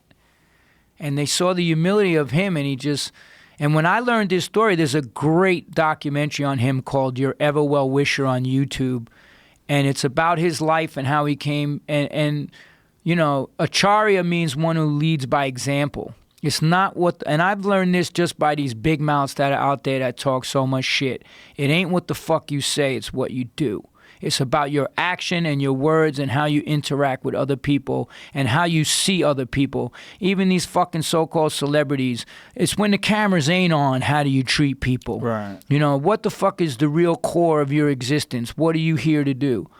And when I saw Prabhupada and you know, read all this stuff on him and then started taking up the process, I was like, you know, it just changed my life. So, that, you know, for the better. Yeah. So, well, by you saying that, and it's very enticing for people, right? Like they go, I want to do what he's doing. I want to feel better, like he's feeling better. That's what's amazing about having someone who's a great role model. Meaning, you might not even think of yourself as a role model, but by living your life by example, by doing things that you should do, by being healthy, by being active and enthusiastic, but you've got passion about what you're doing, about your music, about pushing yourself, about your books, about the exercise. And when you do that, people that don't have purpose in their life, they see that and they go, that's what I'm missing. Because we're missing so many things in this life. But one of the things that people are missing is role models. They're missing someone who they can look up to and go, oh, this is the way to do it. And when you emulate their lifestyle and start thinking the way they think and using their lessons and applying them to your own life, you start seeing benefits. And then that passes down to other people who see you advance. It's like a candle. One candle could light 100. Yes. Like HR was that for me. Mm-hmm. Like HR could have been telling me to worship fucking Cheetos, and I would have done it. Thankfully, he was into the right shit. Right. But I would see him go on stage, and I would see his humility. He would always say, "Jah is the ability of anything that I have." He would always give praises to the Most High, to Jah Rastafari. Humble as fucking hell, and the best musicians to ever. Those 4 motherfuckers are praised by every single fucking musician today. If you talk Doc, Daryl, Earl, and Gary, Dr. No, every motherfucking musician out there will be like, those dudes are the fucking dons, because they studied music. They were into jazz, and they were into fucking Return to Forever and John McLaughlin, Mahavishnu. Doc in 81 was like, they called me Squids because they met me in the Navy. Yo, Squids, I want to take you to the Palladium. Return to Forever. Why they call you Squids? Because they met me in the Navy. Oh. So Squids, like a squid. Yo, Squids. That's hilarious. Yeah, and then they called me Johnny Joe. So that's where the John Joseph. I didn't use my last name because I was fucking a fugitive for 15 years. Oh, that's funny. Yeah, so wow. The thing was, he's, Return to Forever is Al Di Meola, Lenny White, Stanley Clark, and I'm missing Chicorea. Mm-hmm. Fucking, do you ever listen to this shit? Stanley Dude, you want to Clark, go down yeah. a motherfucking... No, listen to Return to Forever, Romantic Word. You want to go down a rabbit hole with how fucking amazing these fucking musicians are, or Weather Report, or any of these, Mahavishnu, Birds of Fire. Like, they started turning me, and he would say, Squids, this is how we learn to play what the fuck we play. And nobody could touch the Bad Brains musically, energy on stage, nothing. And I would see these dudes, I'd be like, what the fuck are you into? And then the role models that, like you said, we need good role models. Yes. There's so many fucked up people that these kids want to emulate today, you know, and I see it because I came up in New York. I worked in all the underground hip-hop clubs. I worked for the Pope of Pot. I used to deliver pot to all the rap stars. I delivered pot. My friend, this dude Matt, worked for TriStar. He was like, yo, meet me at the Boston Comedy Club. There's this black comedian there, and he's gonna be fucking huge. And I would show up on my bike, and you know who the fuck it was? Dave Chappelle. Dave fucking Chappelle. And when he did Half Baked, did you notice that he put the weed delivery guy in all bike gear? Where the fuck you think he got that from? Really? I used to show up. I never carried a bag. I showed up with a $4,000 carbon fiber frame, and I had a black water bottle, and all the weed bags was in the 2 water bottles, so it just looked like I was a cyclist out on a ride. Oh, wow. And Dave Chappelle, yeah. And then Dave Chappelle, he blew up so fast. Matt Heim was the guy's name. He was the publicist at TriStar Pictures. And then I delivered to him at the Boston Comedy Club, and within like months, he was living in some palatial fucking spot on like 2nd Avenue and 15th. And I'm like, yo, how the fuck did you get from there to here? And he just, But yeah, it's like, just thankfully the dudes showed me the right path in life, and I've been trying to stick with it and pay it forward. That's my whole thing, is paying it forward, paying the knowledge forward, you go out of my way to fucking help people. I feed the homeless in New York. I sponsor a soup kitchen. I've done benefits that have been on MTV. Because, I grew up being starved, man, in the foster home. Like, this bitch fed us. She would take Oreos, and she didn't like the filling, so she would scrape off the filling and spit it in a bowl and put it on green molded bread. That was our meal for the day. So we had to learn to scam as kids. They fed us rotten food. We were never allowed in the house. They beat the shit out of us. They were so cheap, they made us clean their carpets with toilet bowl brushes, new toilet bowl brushes, because they didn't want to run the electricity. All 7 kids had to take a bath in the same fucking bathtub water, one after the other. So how did we get around that? We went to the fucking gas station, and we would fucking bathe, do bucket showers, and everything was about survival. It was all survival. Even on the streets, I was a heroin mule. That's how I survived. I left St. John's. That's how I got into punk rock. The Ramones. Rock away, beach. St. John's Home for Boys, Rockaway Beach, 1976. I'm like, yo, I'm with, and I started getting into Iggy Pop and all that, and then, you know, it was, and then I'm seeing the Ramones hanging out at 116th Street at the Circle, and when I split from the boys' home, I moved in with these junkies in this bungalow, and they're like, yo, go down to Alphabet City. You're gonna carry all the heroin back for us. So that was my gig. And then he set the guy up and robbed him and all this crazy shit. Then I was making fake acid and going to the garden and just a fucking street urchin. And then I got into the angel dust, selling it in Forest Park at the Dome. Frank Grillo's father knew who I... You know Frank Grillo, the actor? Yeah, he's friends with Callan. Yeah, very good friends. He's another great human being, man. Frank, I know from Crunch. I met him at Crunch, actually. Like, there was a lot of cool people... And his father, he goes, yo, I just read this guy's book. Like, you hung out. His father was, like, supposedly homeless in Forest. You remember this kid that used to hang out with Disco and all these, and Bobby Bird and all these guys and sell? He's like, yo, where the fuck did you hear those names? Like, is this guy John? You know, John Joseph. He was a fucking kid back then, and you know, was on the streets over there fucking selling dust at the Dome. And so just all that crazy, like, I've been around all those negative people and tried to, like, you know, I had people, this one guy, Junior Nuts and Dougie Holston, they both got murdered, but they would be like, take that pipe and go smash that guy in the fucking face with it. And I would do it because I was 14 years old. I'm on the fucking streets. And, you know, you try to impress crazy motherfuckers by being crazy. Right. And I did a lot of fucked up, stupid shit in my life that I'm still trying to write the karmic scales for.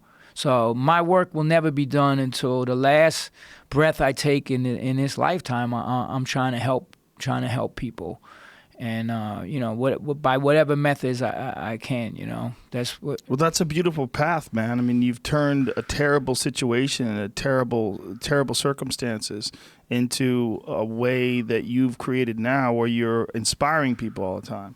That's very positive. I mean, just the impact that you have. I think one of the things that we were talking about earlier about all the negativity that people have online, I think part of the problem with that is I don't think people totally understand communication. I think what we're handed is these tools to distribute our thoughts and our information, and we're trying to get rudimentary reactions. And we're not understanding that these reactions don't just stop with the person that we're interacting with. They affect ourselves because they affect how we feel about ourselves. If you write some petty shit about someone, you don't really respect yourself. Yeah. You feel, if you write some nasty, snarky, petty shit about someone and you're insulting for no reason, you know you're insulting for no reason, and you feel it yourself. You don't have great self-respect for yourself for that. And then on top of that, that person that you hurt their feelings, they might perhaps interact with other people negatively because of that as well. It's a chain reaction. And they might become the first to attack next because they've been attacked before too. So they start acting that way in the first. What it is a lack of understanding that a lot of us have, all of us. I've been guilty of it too, of the impact that our communication has. Absolutely. Because we're not thinking about it in a comprehensive, wide scale look. We're thinking about it in terms of that is annoying to me, so I'm gonna fuck that guy's world up by saying shitty things about him and his fat, stupid face and whatever you want to say about him and insult them. And I'm going to tell you what a lot of the problem is too, and I see it all the time. We're losing the art of even having a conversation between human beings because this is what everybody does. Yeah. Man. When you see them going down the motherfucking street, and New York is still motherfucking dangerous. And now all these motherfucking texting zombies that they come out of the club and they're fucking, right. They're getting walking into robbed. traffic. They're getting fucking robbed. They're getting run over. They're getting fucking crazy. You know, but the thing is like this, right? Now we have a law. I go out with my friend Jake from Rocks Off in New York City. He does all the Rocks Off tours and does all this stuff. He has a rule. When he goes out to dinner, everyone has to hand their motherfucking cell phone in to the fucking maitre d' and no cell phones, so that you sit there and talk with each other. You have the conversation, and it's what is, you know, I saw this whole special, and it was on CNN, and it was Anderson Cooper, and It was the guy that was teaching mindfulness. I forget. He's been teaching meditation. I wrote about him in my book. So the whole rule was they had to be mindful the entire time that they were at this thing. They had no cell phone, no TV, no nothing. And they had to be mindful when they ate, mindful when they took a shower, mindful when they walked down the street, remaining mindful during conversations, respecting other people. And like, it was heads of the CEO of fucking Google and all these big companies were there. And what they learned at this retreat for the 10 days or whatever that they were there a week, it was so powerful that they took that and implemented that in their companies. And now Google, they make everybody sit down in a fucking auditorium before they start their day up there in Silicon Valley or wherever the fuck they are. And they have to just sit there for 10 minutes and be mindful and meditate and be mindful. And that's something that's becoming a lost part of humanity because the internet and all of this shit, Right. It's like people are losing touch with themselves and with each other. Yeah. You don't validate me. I don't gotta. You know what I do when them people, when they even knew I was coming on here and they was talking shit, I fucking deleted them. I didn't even read their motherfucking comments. Once I saw a few toxic words, I'm like, fuck you. Delete, block, see you fucking later. To me, it's out of sight, out of mind. I just don't have time.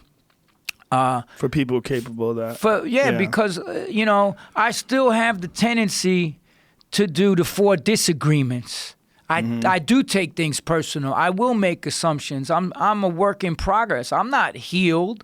Right. Just like I say, I'm always going to be an addict. There's always that possibility that I'm going to fucking, I have to have my coat of armor, which I say, my sword of fucking PMA and my coat of armor, which is everything I do every day. But I'm not beyond the shit I'm trying to, so, why the fuck do I want to go hang out with very negative people or listen, or if somebody starts talking shit about somebody else, you know what I say to them now? Yo, my man, did you tell so-and-so that? Why the fuck you telling me? I don't want to hear it. Right. And I forget which philosopher said it, but he goes, the only true examination of like when we find fault in others, it's really what we're seeing in ourselves. We're pointing out the bad shit in ourselves. For sure. We're constantly fault finding, with other people. Yeah. And it comes back to that fly mentality, man. I just, and try to set the good example. And that's another thing Prabhupada said, example is better than precept. And right now, you just have a motherfucking bunch of people talking shit instead of trying to be the example and try to live it and do it. There are a ton of people out there that's crushing it and staying positive and doing, getting off drugs, getting off alcohol. Like, even the people in this program, man, you don't even know the shit that these guys have been through. It's fucking insane. Can you imagine spending 20 years in a fucking jail cell or going to Pelican Bay and being in the shoe? Like, what the fuck that does to human beings? Yeah. Like, the strength that takes. And I'm going to tell you, and the other reason I got involved is because my uncle back in the day worked at Chino Prison in the 70s and 80s. He was like the assistant warden or something in Chino. Now, Chino, if you know the prison system, what they call that here in California is gladiator school. But there's a documentary about this guy, and he's a former Navy SEAL, and he went in there. And the documentary is called Salvaged Lives. And he went in there and taught these guys. He put them through like a little buds thing, squirted them with hose, trained them fucking hard as hell, taught them every aspect of commercial diving. And when they got released, he got them jobs on oil rigs and all this stuff, making 6 figures. And the guys who were working for these oil companies, they said, these are the most skilled fucking people that we've ever had come to work for these companies.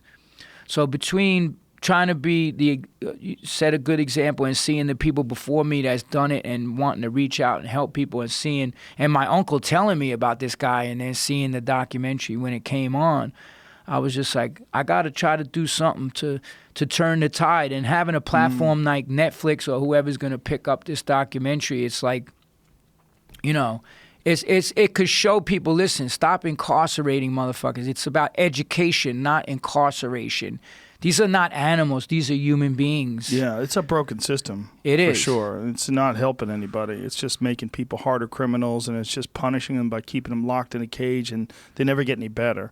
And the idea is that you're removing the dangerous elements of society and protecting the rest of us. Yeah, I get that. But this idea of rehabilitation, it's non-existent.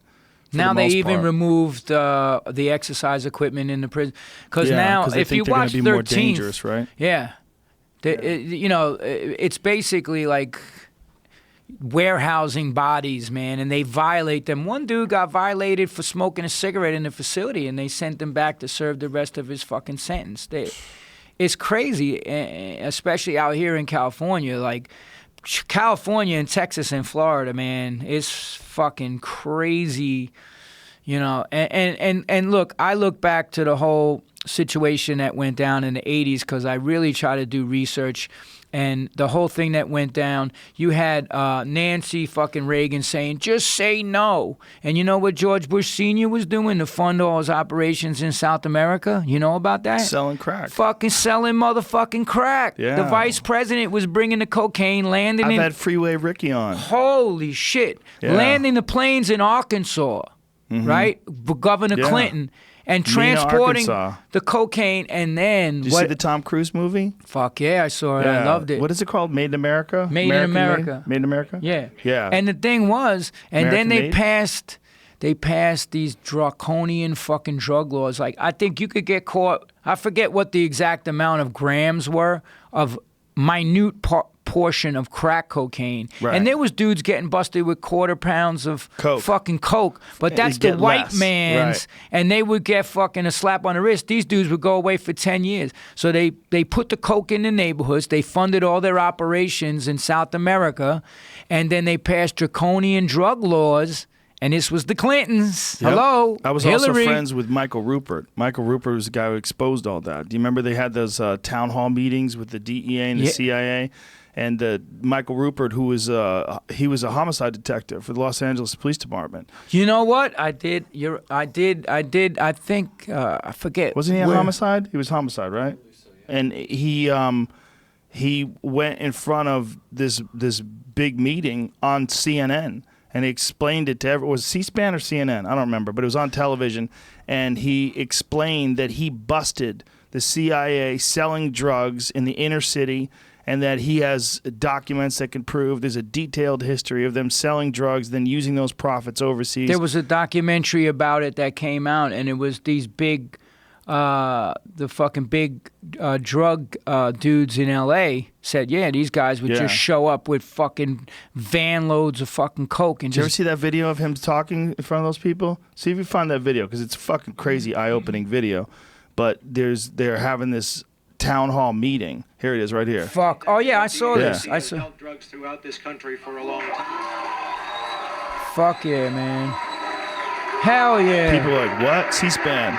They were like, what? The brothers is yeah. People went crazy.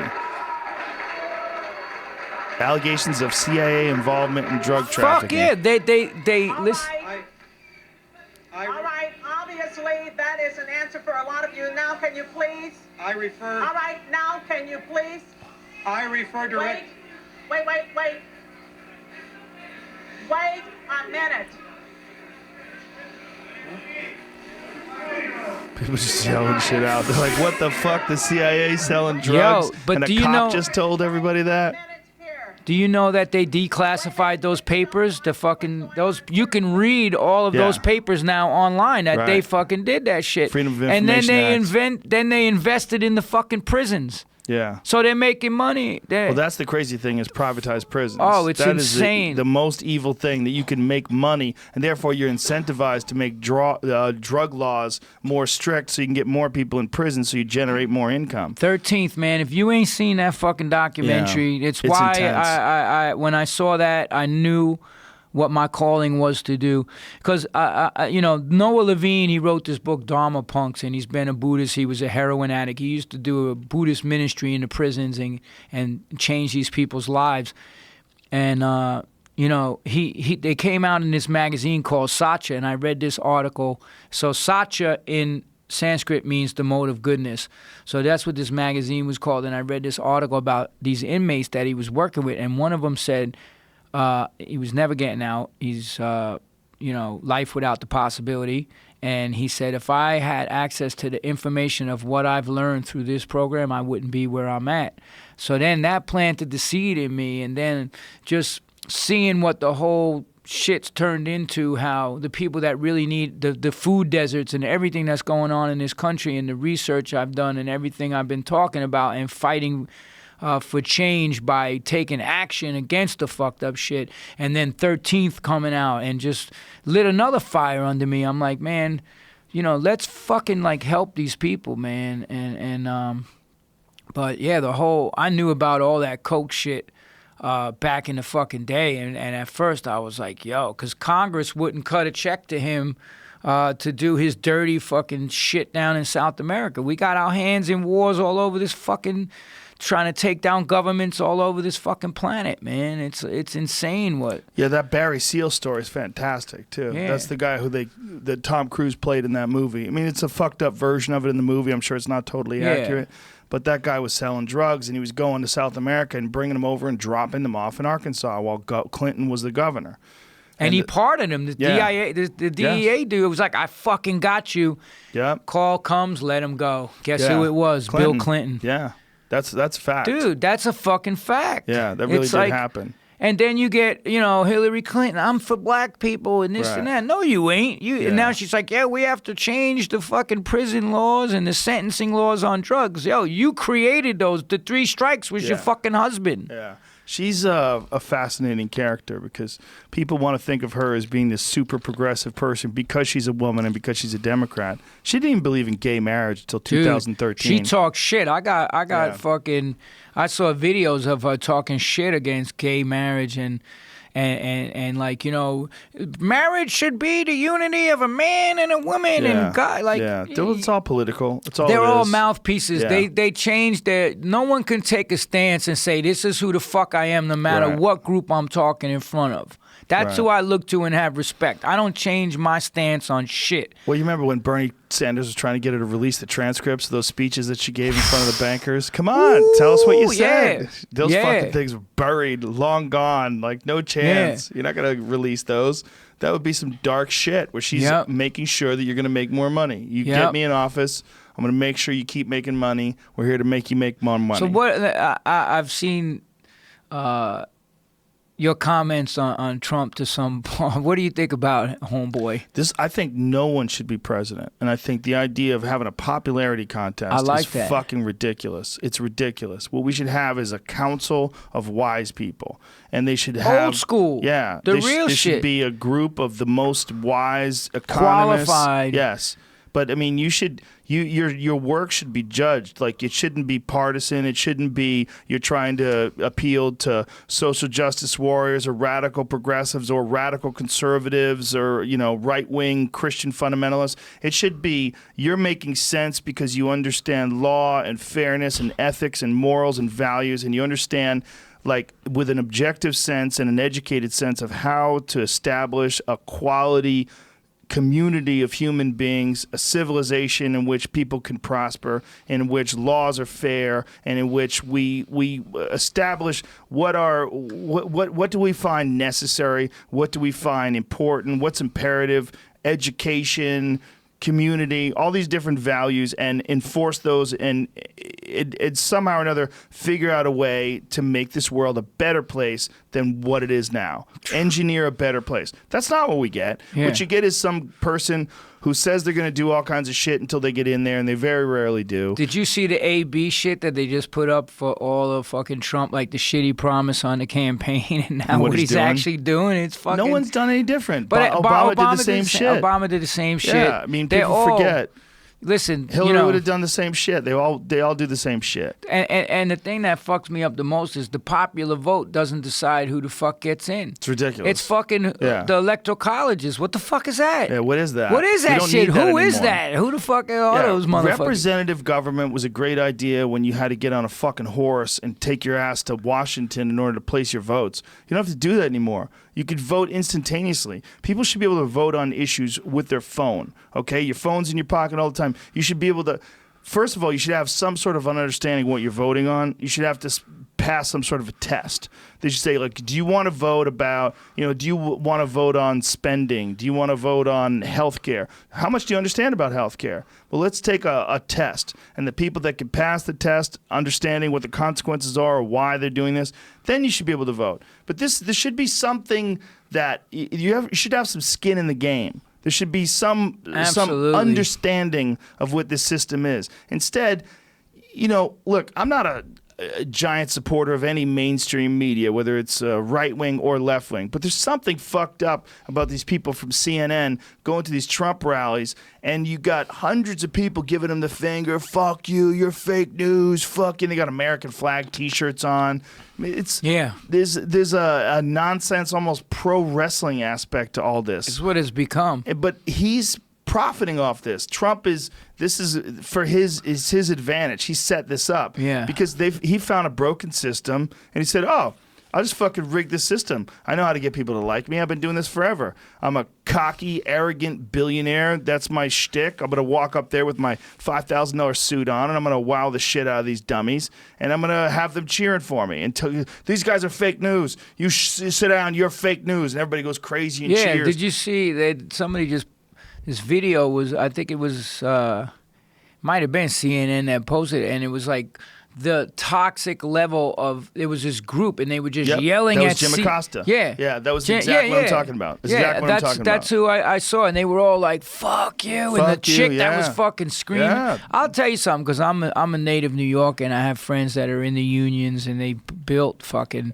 Trump burned a lot of fucking people and got rid of fucking skilled labor and skilled fucking union people and burned union people and hired illegals to do the fucking work in his fucking bill. All this shit this guy says, he's, everybody says what they have to say in order to get the votes, and he didn't have a good reputation amongst construction terrible, people. Yeah. Terrible. And also not for paying his bills too. Yeah, he always so many lawsuits against him. How about that fucking school that he fucking had? Trump University.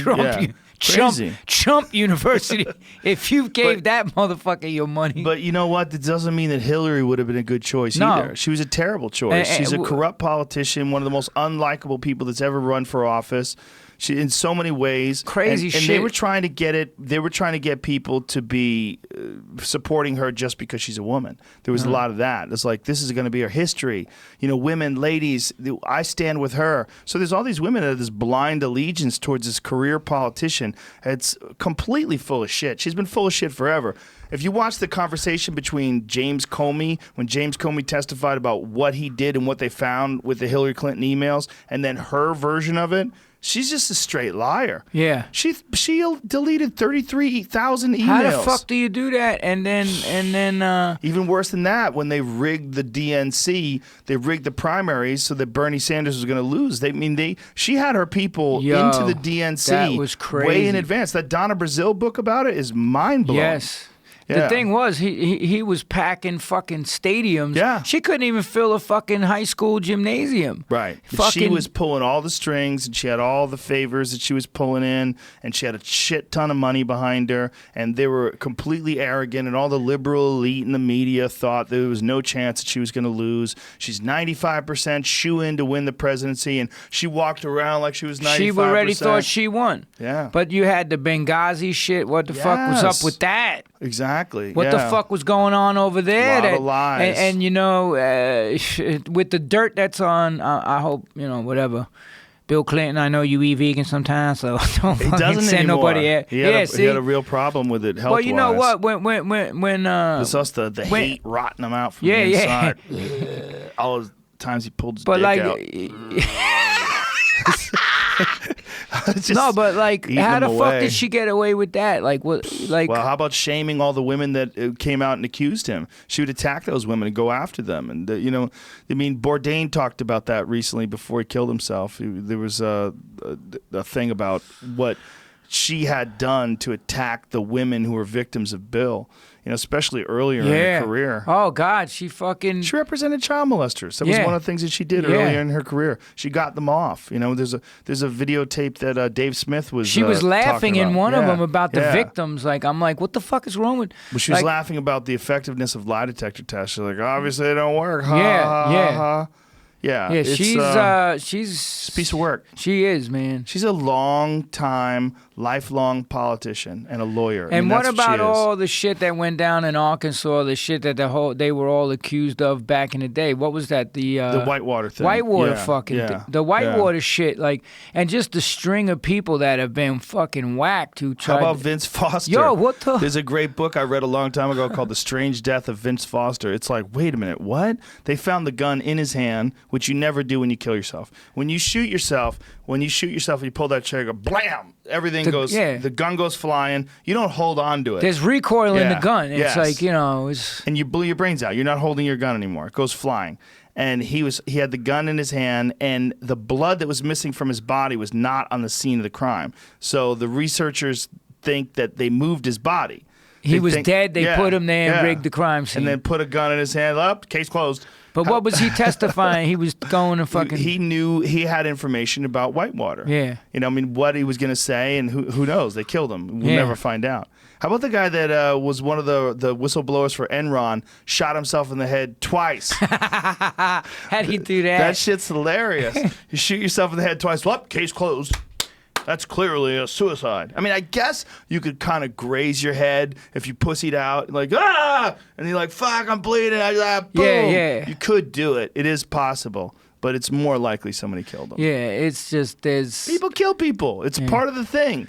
When you're involved with billion-dollar deals with giant corporations, and they also tied into the military-industrial complex, who, by the way, kill innocents all the time and write it off. Like all this shit that happened with drones, what's the number? It's like in the high 80s or 90% innocent people killed by drones.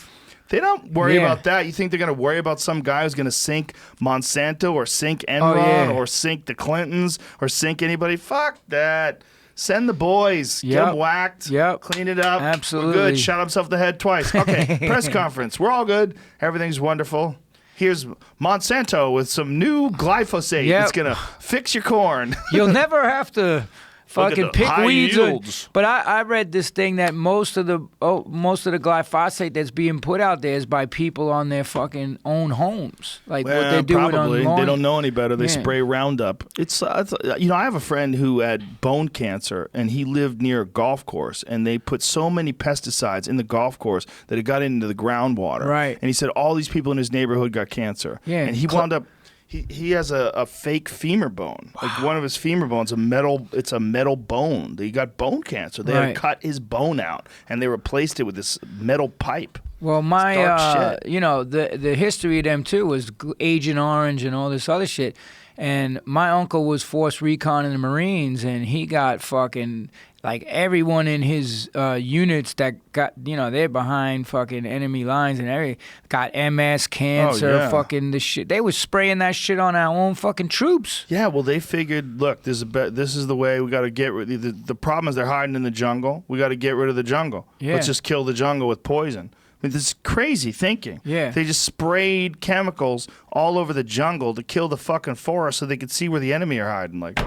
And then they had the troops walking through those chemicals. It's fucking nuts. It is. And history will not judge them kindly. When they step back and think about what they actually did, I mean, it's in the 1960s, it's our parents' generation, and the way we look at it is almost like this unfortunate thing that happened, but I almost think we're too close to it to recognize how horrific it is that the soldiers who were putting their lives on the line in their thought to defend our freedom over in America were getting poisoned by their own government. Look at Iraq. Where were they putting all the depleted uranium? Exactly. All these soldiers are coming back from the Gulf War and everything else. We're dumping all the fucking depleted uranium over there. It's a dumping ground for us. They're getting fucking... Not just dumping. They were using it as rounds. Yeah. They were using it as anti-tank rounds. That's what I meant. They were putting it they were weaponizing it. Uh-huh. And then all the fucking troops are coming back having fucking kids with deformities and getting cancer and all this shit.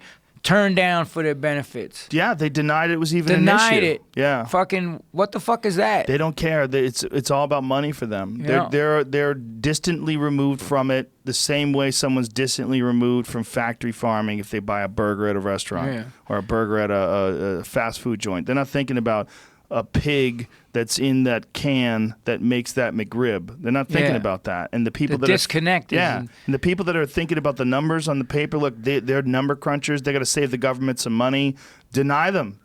Make them fight it. Yep. Make them fight That's it. what There's they no do. Gulf They War give up. syndrome. Yeah, there's nothing. My uncle gave up. Did you see? Detachment. Speaking of the military-industrial complex, did you see the latest movie that came out with Woody Harrelson, Shock and Awe? Have you seen that yet? No, I didn't see that. About how...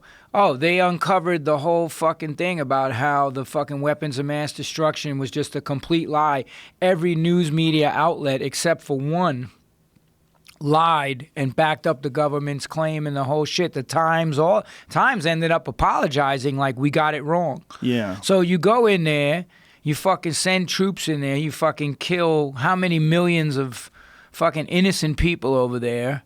To what? To sell fucking weapons and push another. And then there's a justification after the act. Well, hey, it was a good thing to get Saddam Hussein out of there anyway. He was a bad guy. It's but the CIA worked with him in Yeah. the early 80s and Sure. gave him the fucking gas that he used. So what the fuck is like, that was just some yeehaw shit because fucking homeboy, Well, it was they took advantage of an opportunity. We got attacked, September 11th, the planes get hit the towers got hit by the planes. Everybody wanted action, and this is an opportunity for them to take advantage of this call for action.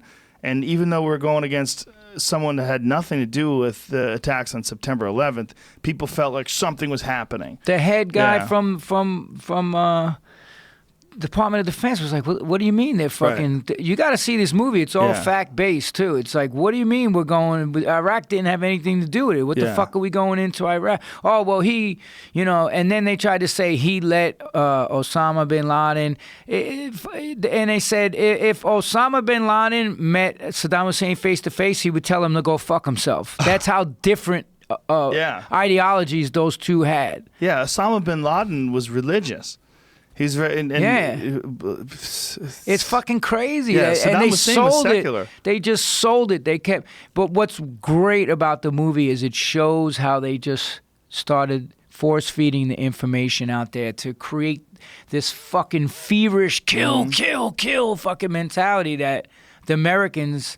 Well, this is the same thing you're seeing with these people screaming at Jim Acosta. Yeah. You can manipulate dummies' mindsets, and this is what they do. I mean, it's an easy way to pull the strings of the most easily led. You got to think, who's going to these rallies in the first place? Most of these people that are going to these like Trump rallies or something like that, they're morons. That's why they're going to these things. They don't have shit to do. Even if you're a Trump supporter, if you're an intelligent Trump supporter, which I do believe is possible, you're a person who's not going to go to a rally. You have a job. Yeah. You're My doing buddy something Jimmy during the Brady, day. he's a fucking Iron Man. He's a firefighter in New York. He's fucking got 3 kids.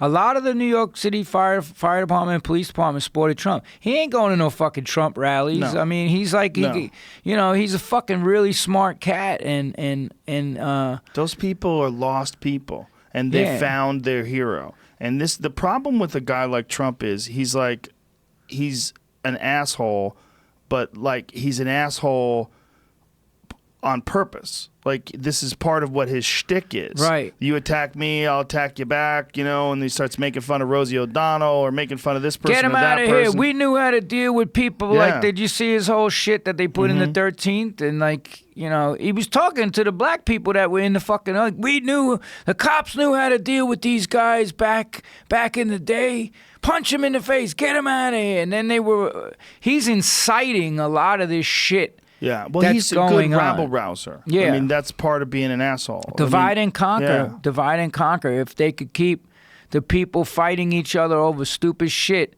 then you're not going to take the time to sit back. I compare those people, what's really going on. I use the analogy of a magician. They're trying to tell you, look what's in the left hand, but what the real shit is in the right hand. Yeah. So by doing all this shit and causing all these problems, you're not going to go back and look at the shit that he's pushing through, his agendas. He just cut taxes to the fucking richest people, the billionaires and corporations, which he said he wasn't going to do. He's gone back on everything. So if he could just get people fuck you and getting people to hate each other and keep this country, it's the United States of America. When the fuck, how did we become united as a country? Like, I think a lot of these countries right now who may pose a threat or whatever, they're seeing what the fuck's going on, and they're like, yo, this country's never been more fucking divided. It's the divided chaotic. States of America, not the United States of America. Well, what he's doing with these rallies is he's getting people excited about being a part of a team and a team that's winning. You know, like, we're the team that's kicking ass, and this is team fake news over there. You tell them to go fuck themselves. And everybody gets, yeah. He's consolidating his support. And it doesn't have to make sense. And especially it doesn't have to make sense with the people that are going to these rallies, because they're not smart people in the first place. Yeah. They're people that are easily led.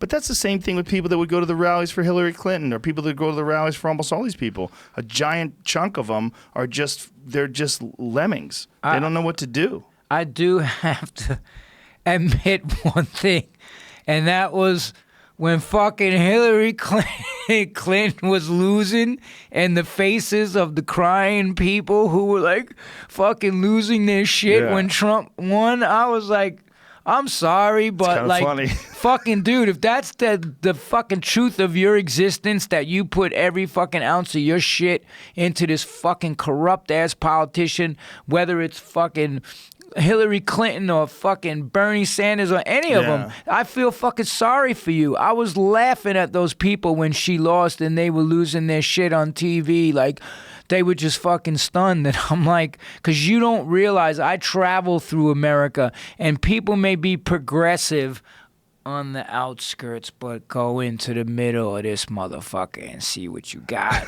And that's the motherfuckers that voted for that dude. Yeah, well, there was also people realized that she was corrupt. I mean, he did a good job of calling her corrupt Hillary. Absolutely. And he just kept the mantra was going. He loves mantras, and he pushes those fucking.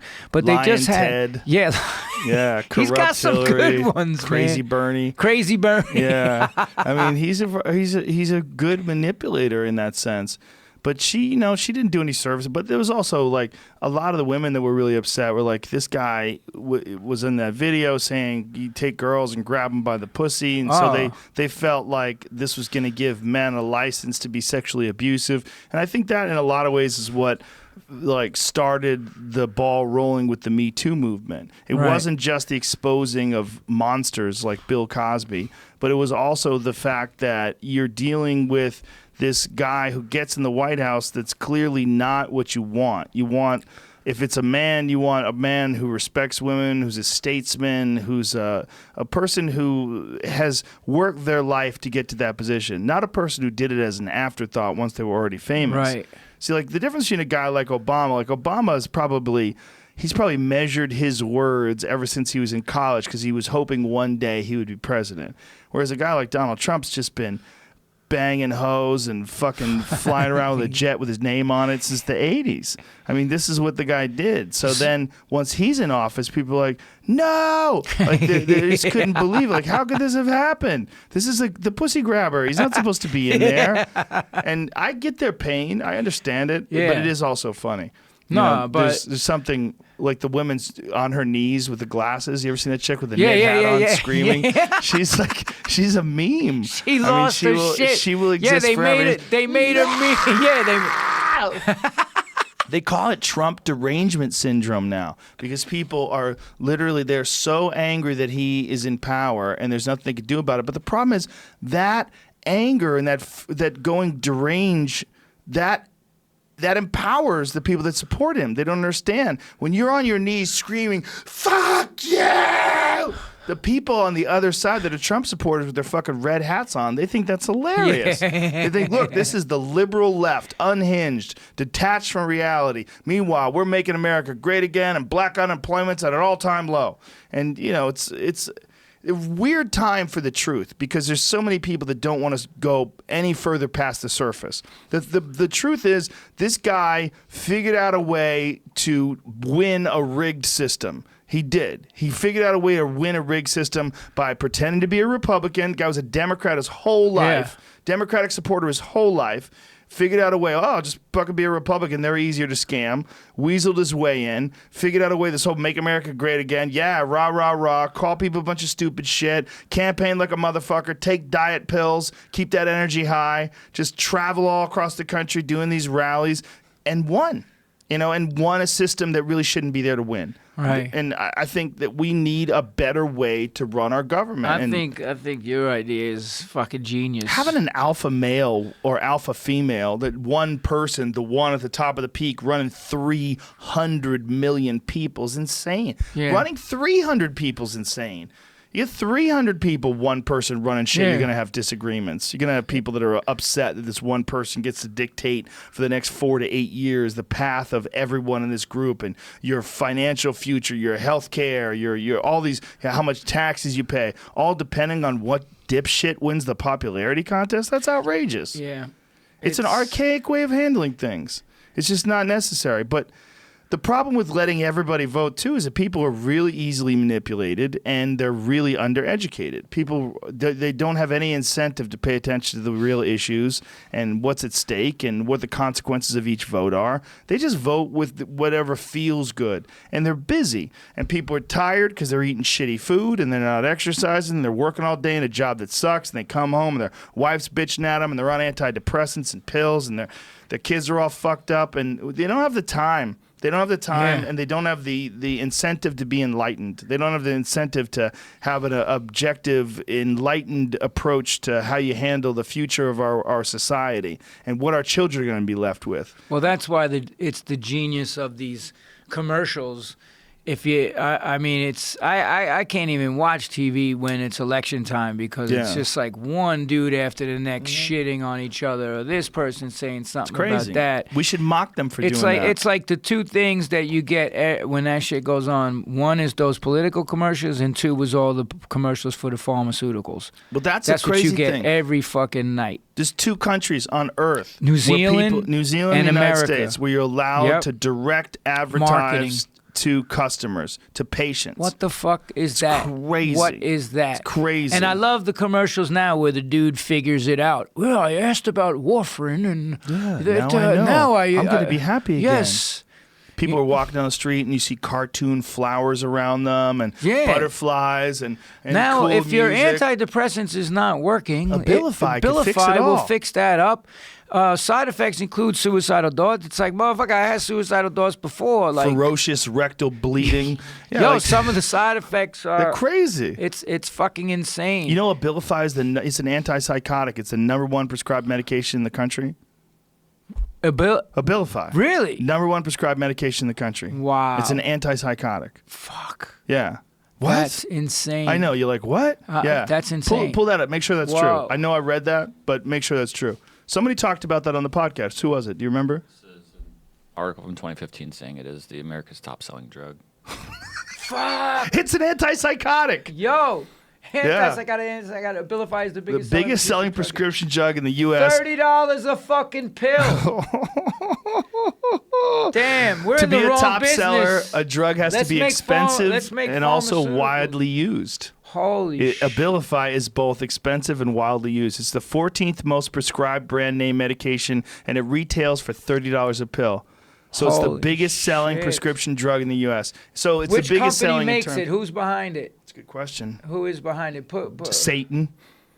Satan Pharmaceuticals. America's top selling drug. I bet Abilify. Ugh. It's terrifying. Official site. Let's see Who which makes one that of these shit? scumbags make it. They're the worst. Did you ever read Oh, they are. Confessions of an RX? Otsuka. Did you ever read Otsuka? Atsuka? Atsuka. They probably changed names like Yeah, Blackwater. oh, they do. Keep switching up their names. Did you ever? Well, now they changed fucking what do you call it to? They're changing the name on all these ingredients that are in food too, like what is the additive, the sweetener that Donald Trump? Aspartame? Aspartame. They changed their name to Amino Sweet now because, Oh, dude, you know who adorable. owns the patent on fucking on aspartame? Didn't Donald, yeah, Donald Rumsfeld Donald Rumsfeld had something to do with it. owns that. Well, he had something to do with passing it.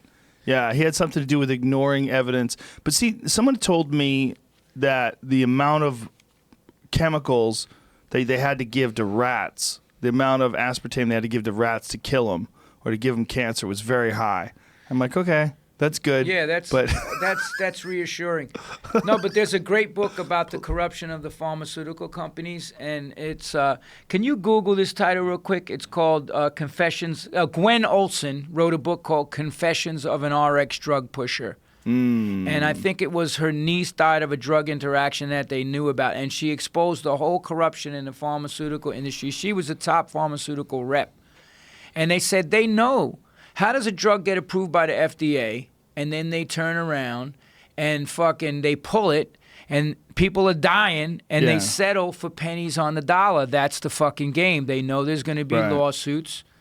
And they're like, okay, we just made $3 billion off this drug, and we settled our lawsuits for $200 billion. So that's $200 million, yeah. $200 million, right. Right, So right. that's the game. Right, the profit game. But her book is amazing. It's called Confessions of an RX Drug Pusher, and that's what she was. And she would buy out the doctors. Half the people that they put on these medications, all they have to say is, change your fucking lifestyle, dude. Yeah. What is the father of modern medicine, Hippocrates, what did he say? Let thy food be thy medicine and thy medicine be thy food. There's also an Ayurvedic, I don't know if you know about the Ayurvedic system of medicine, and it says when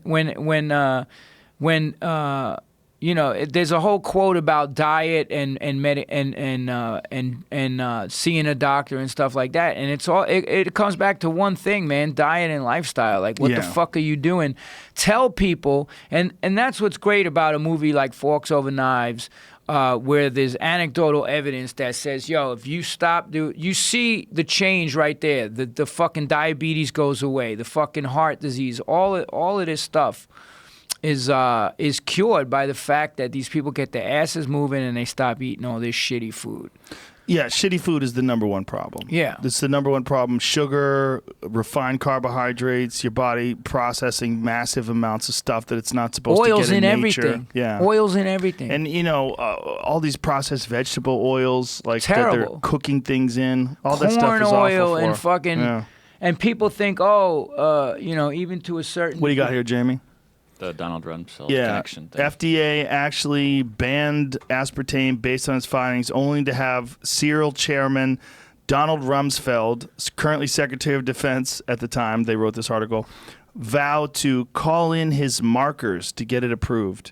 On January 21st, 1981, the day after Ronald Reagan's inauguration, Serial, I guess that's C-A-R-L-E, reapplied to the FDA for approval to use aspartame as food sweetener, and Reagan's new FDA commissioner, Arthur Hayes Hall Jr., appointed a 5-person scientific commission to review the Board of Inquiry decision. Became clear the panel would uphold the ban by a 3-2 decision, but then Hall then installed a 6th member on the commission, and the vote became deadlocked. He then personally broke the tie in aspartame's favor. What a piece of shit. But they found evidence this shit makes holes in the brain. Might induce the evidence brain tumors. Might induce brain tumors. Well, might. And the thing is, now everyone got hip to aspartame. Yeah. Now you have to read, because that's why the processed food is so fucking, any of that shit, any of that fake sweetener shit. And now they call it amino sweet is the new name that they changed it to. So it's like... Well, you ever drink Zevia? You drink Zevia soda? You ever No. have that? Soda sweetened with stevia? Stevia. It's fucking delicious. Yeah. Stevia is from plants. Yeah. It's a sweetener. Yeah, and these Some things people don't taste like great. the taste of stevia. It tastes good. But I do... You sometimes just I can't do have too much of it. protein powders that have, stevia in it and stuff. Yeah. Clean Machine has a protein powder that's lentine, and the water lentils they call them. It's real clean stuff. Yeah, our On It Hemp Force protein, Yeah. we were using stevia Yeah. for that. I call it stevia, not stevia. Yeah. But that... Potato. It just what the fuck? doesn't taste the same. Yeah. It tastes good. It's a Yeah. matter of, but it's so potent. The problem is, like, if people have a cup of coffee, I would have stevia out, and people put it in there, be like, oh, I'd be like, you put too much in. Yeah. You can't put it in like sugar. It's Right, way right. more potent. You just need a tiny dash. Like even back in the day, I remember my mom being like, "Oh yeah, NutraSweet and this and that. And let's put all these other, like, cane sugar is better for you than these fucking fake sweeteners It that is, they were but putting cane out." sugar is still terrible for Yeah. you. All that stuff's terrible for you. You're not supposed to get It causes sugar. acidity in the body. Yeah, well- if you're gonna do sugar, you should eat fruit. What the Yes. fuck? Well, it But comes with the now- fiber, so right. your body's slowly digesting it, which is the Right. way you're supposed to consume it. But you'll be able to get like a Gatorade. It's got like fucking 80 grams of sugar in it. Like, that shit's terrible for Yeah. you. All that stuff's terrible for you. Soda. And they got all the pros pushing it. Like, Yeah. and these kids, you go to these basketball camps or football camps or whatever, or high schools, and what are they drinking? They're all drinking the Kool-Aid. Yeah. Well, you know what? If you're exerting yourself like very strenuously, you could use some of that glucose, and it's Yeah. okay. But for the average person that goes to a fucking 7-Eleven and gets a big gulp and is downing, 64 ounces of Coca-Cola, that is a crazy amount of sugar for your body Yeah. to get in one serving. Your body doesn't know what to do with that shit, What- so it stores it as fat. I forget how many tablespoons of sugar they said is in one of them fucking big gulps. Dude, they did a thing where they showed all the various sizes of soda next to a The packet sugar. of the sugar, and you see the actual Yeah. volume insane. of I sugar. saw that. It's crazy. Yeah. This is our number one problem, and one of the things that I did when I cut sugar out of my diet. There it is. There's the image. Oh, Look yeah, at yeah, that. I saw Look that. at the big gulp. That's a kilo of Coke, son. Look at the size of that. That's God. so much sugar. Your body doesn't know what the fuck's going on when you take that much sugar in. That's insane. Your and body's freaking out. And the thing is, you got kids jacked up on that Oh, shit, yeah, going all to day school, long. bouncing off the fucking walls. Yeah, and then they put him on Ritalin because Johnny's got too much energy. Johnny's on drugs. He's Yeah. on sugar drug all Yep. day long. Yeah, I mean, and then on top of that, here's one of the problems with people consuming that kind of stuff, and then on top of it, saturated fat. Like if Right. you're there's studies now that are showing that cholesterol and saturated fat are healthy for your diet and healthy for your body unless you're consuming carbohydrates and refined sugars. Because when you're doing that, then your body's not burning fat. So your body's just storing fat. And on top of that, you're pouring massive amounts of sugar in there. So you're getting hardened into the arteries and clogging of the arteries.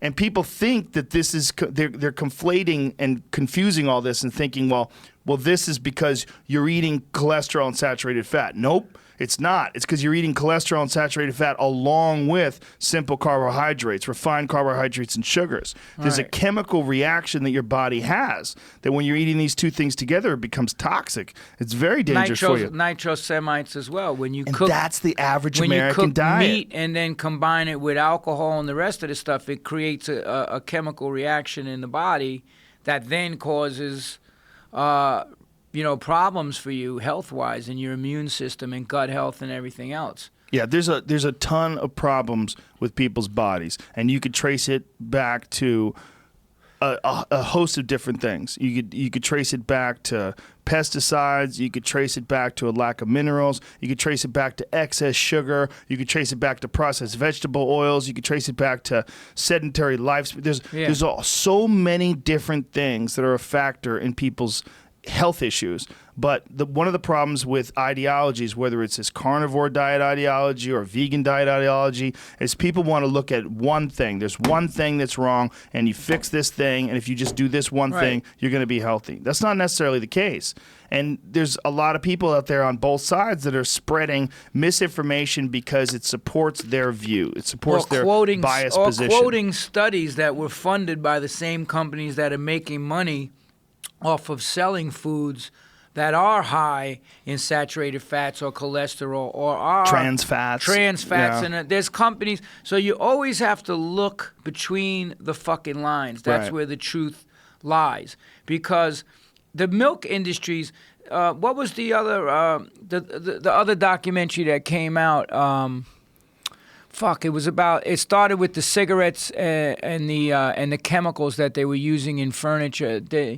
There was this documentary, and I always blank on it. It's fucking old man brain that I have. It was a documentary about how they paid these people to put out false information. Oh, I know what you're talking about. Merchants of Doubt. Merchants of Doubt. Yeah, amazing Holy documentary. fucking The shit. same people that are doubting climate change were also Yes. doubting cigarettes being addicted. Yep. The same human Dude, beings. and they're using the same tactics that Yeah. they've been using to push the chemicals and they had motherfuckers spraying DDT on their fucking clothes hanging in their closet to stop moths. Can you fucking believe that shit? They did that? Dude, what? It's in the That's fucking right, that's movie. right. They had them spraying fucking cancer-causing fucking chemicals on their shit. Just when you see those guys are the same guys that were trying to say that cigarettes are they're not addictive, and the same people that were dismissing climate change, you're like, what? Like, how can you be so obvious? You don't even use new people? They did the thing with the guy from Monsanto and the Roundup. He goes, I would drink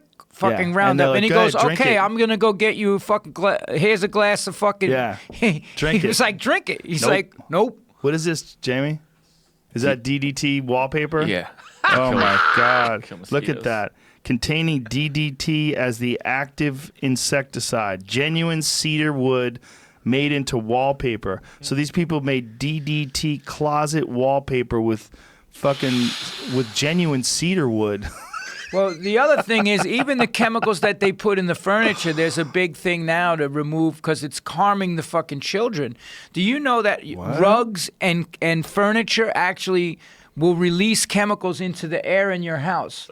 Look at this. Protect your children against disease-carrying insects. DDT, children's room wallpaper. How many kids got cancer from that Fucking shit? crazy fucking That shit. is so insane. But- Kills insects, mosquitoes, flies, ants, and you. You know, one of the biggest ways that toxins enter the body is not by walking around the streets of LA or New York and breathing in the pollution. It's the fucking home. The amount of chemicals that are in the fucking home, and they talk about that in Merchants of Doubt. The chemicals in the furniture, the chemicals in the clothes, the chemicals in the fucking diapers, the chemicals in everything, in the plastic. Yep. It's chemicals, chemicals, chemicals, chemicals. You're bombarding your fucking child with fucking dozens and dozens of chemicals every fucking day. Yeah. And while that child's immune system is developing, and then you're feeding it pesticides, you're feeding it this fucking animal that's been tortured its whole life and fed fucking steroids and hormone, and you're wondering why these kids are coming out and they're so fucked because it's when they're getting into their teens, it's because all of that shit's taking a toll, not just physically, but psychologically, it's then, there's so much other shit they're doing too to the food. There's an epicite, that they put in the corn and the soy now, and it's fucking. It was done by this company in L.A. and they were down in California somewhere. Epicite, EPICYTE, and it fucks with the sexual reproduction organs of fetuses and children and all kinds of shit. They're conducting like fucking mad science on human beings right now. What the fuck is going on? Just for profit. Even in Hawaii, and I got to tell you, I have friends that are out there and they did organic farming. Do you know that all the world's seed banks right now for GMO are fucking grown in Hawaii? Why? Because it's a closed ecosystem. It's closed off from everywhere else, so there's no other factors. So they go and they spray motherfucking chemtrails in the air that come down onto the fucking ground, and they can, for instance, Wait a minute. What do? They're aerosol spraying the crops. So the aerosol spray them with some sort of pesticide? And they do aluminum, barium, strontium. Now, I'm going to tell you, I have friends that actually are doing this. They were organic farmers and had to give up their farm. And what they do is they make they're making the soil so acidic, the pH, that nothing will grow except for genetically modified seeds that have been genetically modified to resist aluminum and resist all this other stuff. So now Why are they spraying aluminum? Like, where's that coming from? it makes the soil very acidic. It changes the pH. I think aluminum has the greatest change to the soil And what's the benefit of them doing that? because then they Making can it acidic? control the food supply. Because if you don't buy the GMO seeds, the organic farmers are going out of business in Hawaii. And this ain't no... Wait a minute. So you're saying that they're spraying things out of the sky that poison the ground so that only organic farmers or so that only GMO farmers can grow crops there? Right. Is that proven? That's what's going on in Hawaii. That sounds crazy, though. Yeah, that but sounds so crazy. here's the thing. And I'm not saying they're going like some of these other chemtrail people, 35,000, they're spraying all the cities. I'm saying they're coming in and spraying chemicals on the ground. But they're not doing it as a pesticide. You're saying they're doing it as a grand conspiracy to make the ground infertile for anything Did other you than ever GMO read crops? Monsanto's? Did you ever see The World According to Monsanto? Yes. Okay, so what do they say? We want to control the world's food supply from seed Mm-hmm. to motherfucking to farm to table all the way through. Right. We want to control the. So how do they do that? How do they actually make that happen? And I see it happening to farmers in Hawaii, and friends of mine are. I just did Ironman out What there. do you see what do you see happening? Because what specifically? they're doing, the organic papaya farmers have had to all go either give up their farm or go switch to GMO papaya because none of their shit is growing. But is that because of depletion of the soil? No, but they say that they're spraying the fucking chemicals on the soil. But do you know how much they'd have to spray on the soil to make it infertile? I mean, it I seems mean, to I me it's don't- much more likely candidate to the same issues that we're having in this country with monocrops. Yeah. That they're just depleting their soil because they're constantly growing on it. No, but Here's the these thing. I had to study chemtrails. I had to study chemtrails for quite a while because I was doing a television show on them. And one of the things that I found with there's a lot of malarkey in this absolutely. shit. And one of the things that they find is they're like, oh, they're spraying aluminum, and then when they do samples of the water, they find aluminum in the water. No, they're doing samples of sludge. They're doing samples of water with dirt. Do you know what one of the most common metals that you'll ever find on Earth is? Aluminum. Aluminum. Most dirt has aluminum in it. So when they're testing this water, they're testing it positive for aluminum. What they're doing is they're testing dirt. Dirt tested positive for being dirt. That's what it is. Right. So when they find aluminum, they say, oh my God, they're spraying aluminum. There's no benefit to spraying aluminum on anything. It's never been proven that there's some evil government cabal that wants to spray aluminum on everything, and that's the reason why papayas don't grow right. It's way more likely that these papayas are growing in a place where they've been growing papayas for a long time and they've depleted the soil, especially if you're dealing with soil that's really coming out of a volcano in the first place, right? Well, I mean, I understand that aspect of it, but it's the combination of other chemicals that they're using. And here's the thing. Before these seed banks showed up over there, they never had this problem. Right, but there's also before large-scale agriculture made its way to Hawaii as well, right? So they probably had years and years and years of doing this and getting away with it till the soil started getting depleted. Just like we have evidence of it getting depleted all over the world. Right. In India, they have issues with this, with monocrops, with anywhere in the world where they grow crops in the same area in these massive scales. You're going to deplete the ground of minerals and nutrients. I mean, it's just a part of the problem. And when they offer up that solution, like, hey, our genetically modified crops are better and our genetically, modified crops are, they can survive in these harsh climates, and you can also add all of our nitrogen and our fertilizers, all our nasty shit to the soil. And everything else around it will die when we spray, except for our crops, because we've been genetically engineered to resist. We've been genetically engineered to resist. Glyphosate. That stuff is scary. That glyphosate shit is anything that kills everything but what you want it to is like, what? Yeah. Like, what's it doing to what you want it to? What happens to that food? What is that stuff out of that food by the time you eat it? Oh, I don't think so. I don't think so either. I mean, when they're putting it in the seed and it comes out in the leaves and the bugs eat the shit and it blows their stomach up. There's a great documentary on it called What's with Wheat, where they try to break down why wheat all of a sudden became a huge problem in the American diet, whereas in the early 1900s it was nothing. And it was a slow genetic modification where they they started changing the wheat itself and breeding it to make higher Gluten. yields, so it's got more complex glutens in it. But then on top of that, it's the glyphosate. Right. The glyphosate breaks down your gut barrier, and Right. it really. So people get leaky gut and the rest of the Yeah. issues. Well, it kills the bacteria. I mean, this is what they're trying to do. They're trying to kill bacteria, but they don't realize your body's made out of Bacteria. bacteria. Yeah. Your body's an ecosystem of bacteria. Right. Yeah, it's just the problem with the whole government is evil thing is they're just greedy. Yeah, they're evil because they're greedy. Right. Yeah, I mean, but see, here's the thing, and you saw the world according to Monsanto, and it's this revolving door policy, how they come out of Monsanto, or even what he was doing, Rumsfeld, when he was the CEO of Searle, and then so they get into the government, they pass legislation, and then they go back to the corporations to reap the benefits of the laws that they passed. So Yeah. you have a lot of that going on. So I think, whether or not shit could really be what the fuck motherfuckers are saying it is in Hawaii or anywhere else, Yeah. the truth is going to possibly come out eventually, or maybe not. But me personally, I tend to try to stick to locally farmed, Grown. organic. Yeah. Like I go to the farmers market. how do you get it in New York then? There's farmers You get markets it from upstate, and they the come whole down?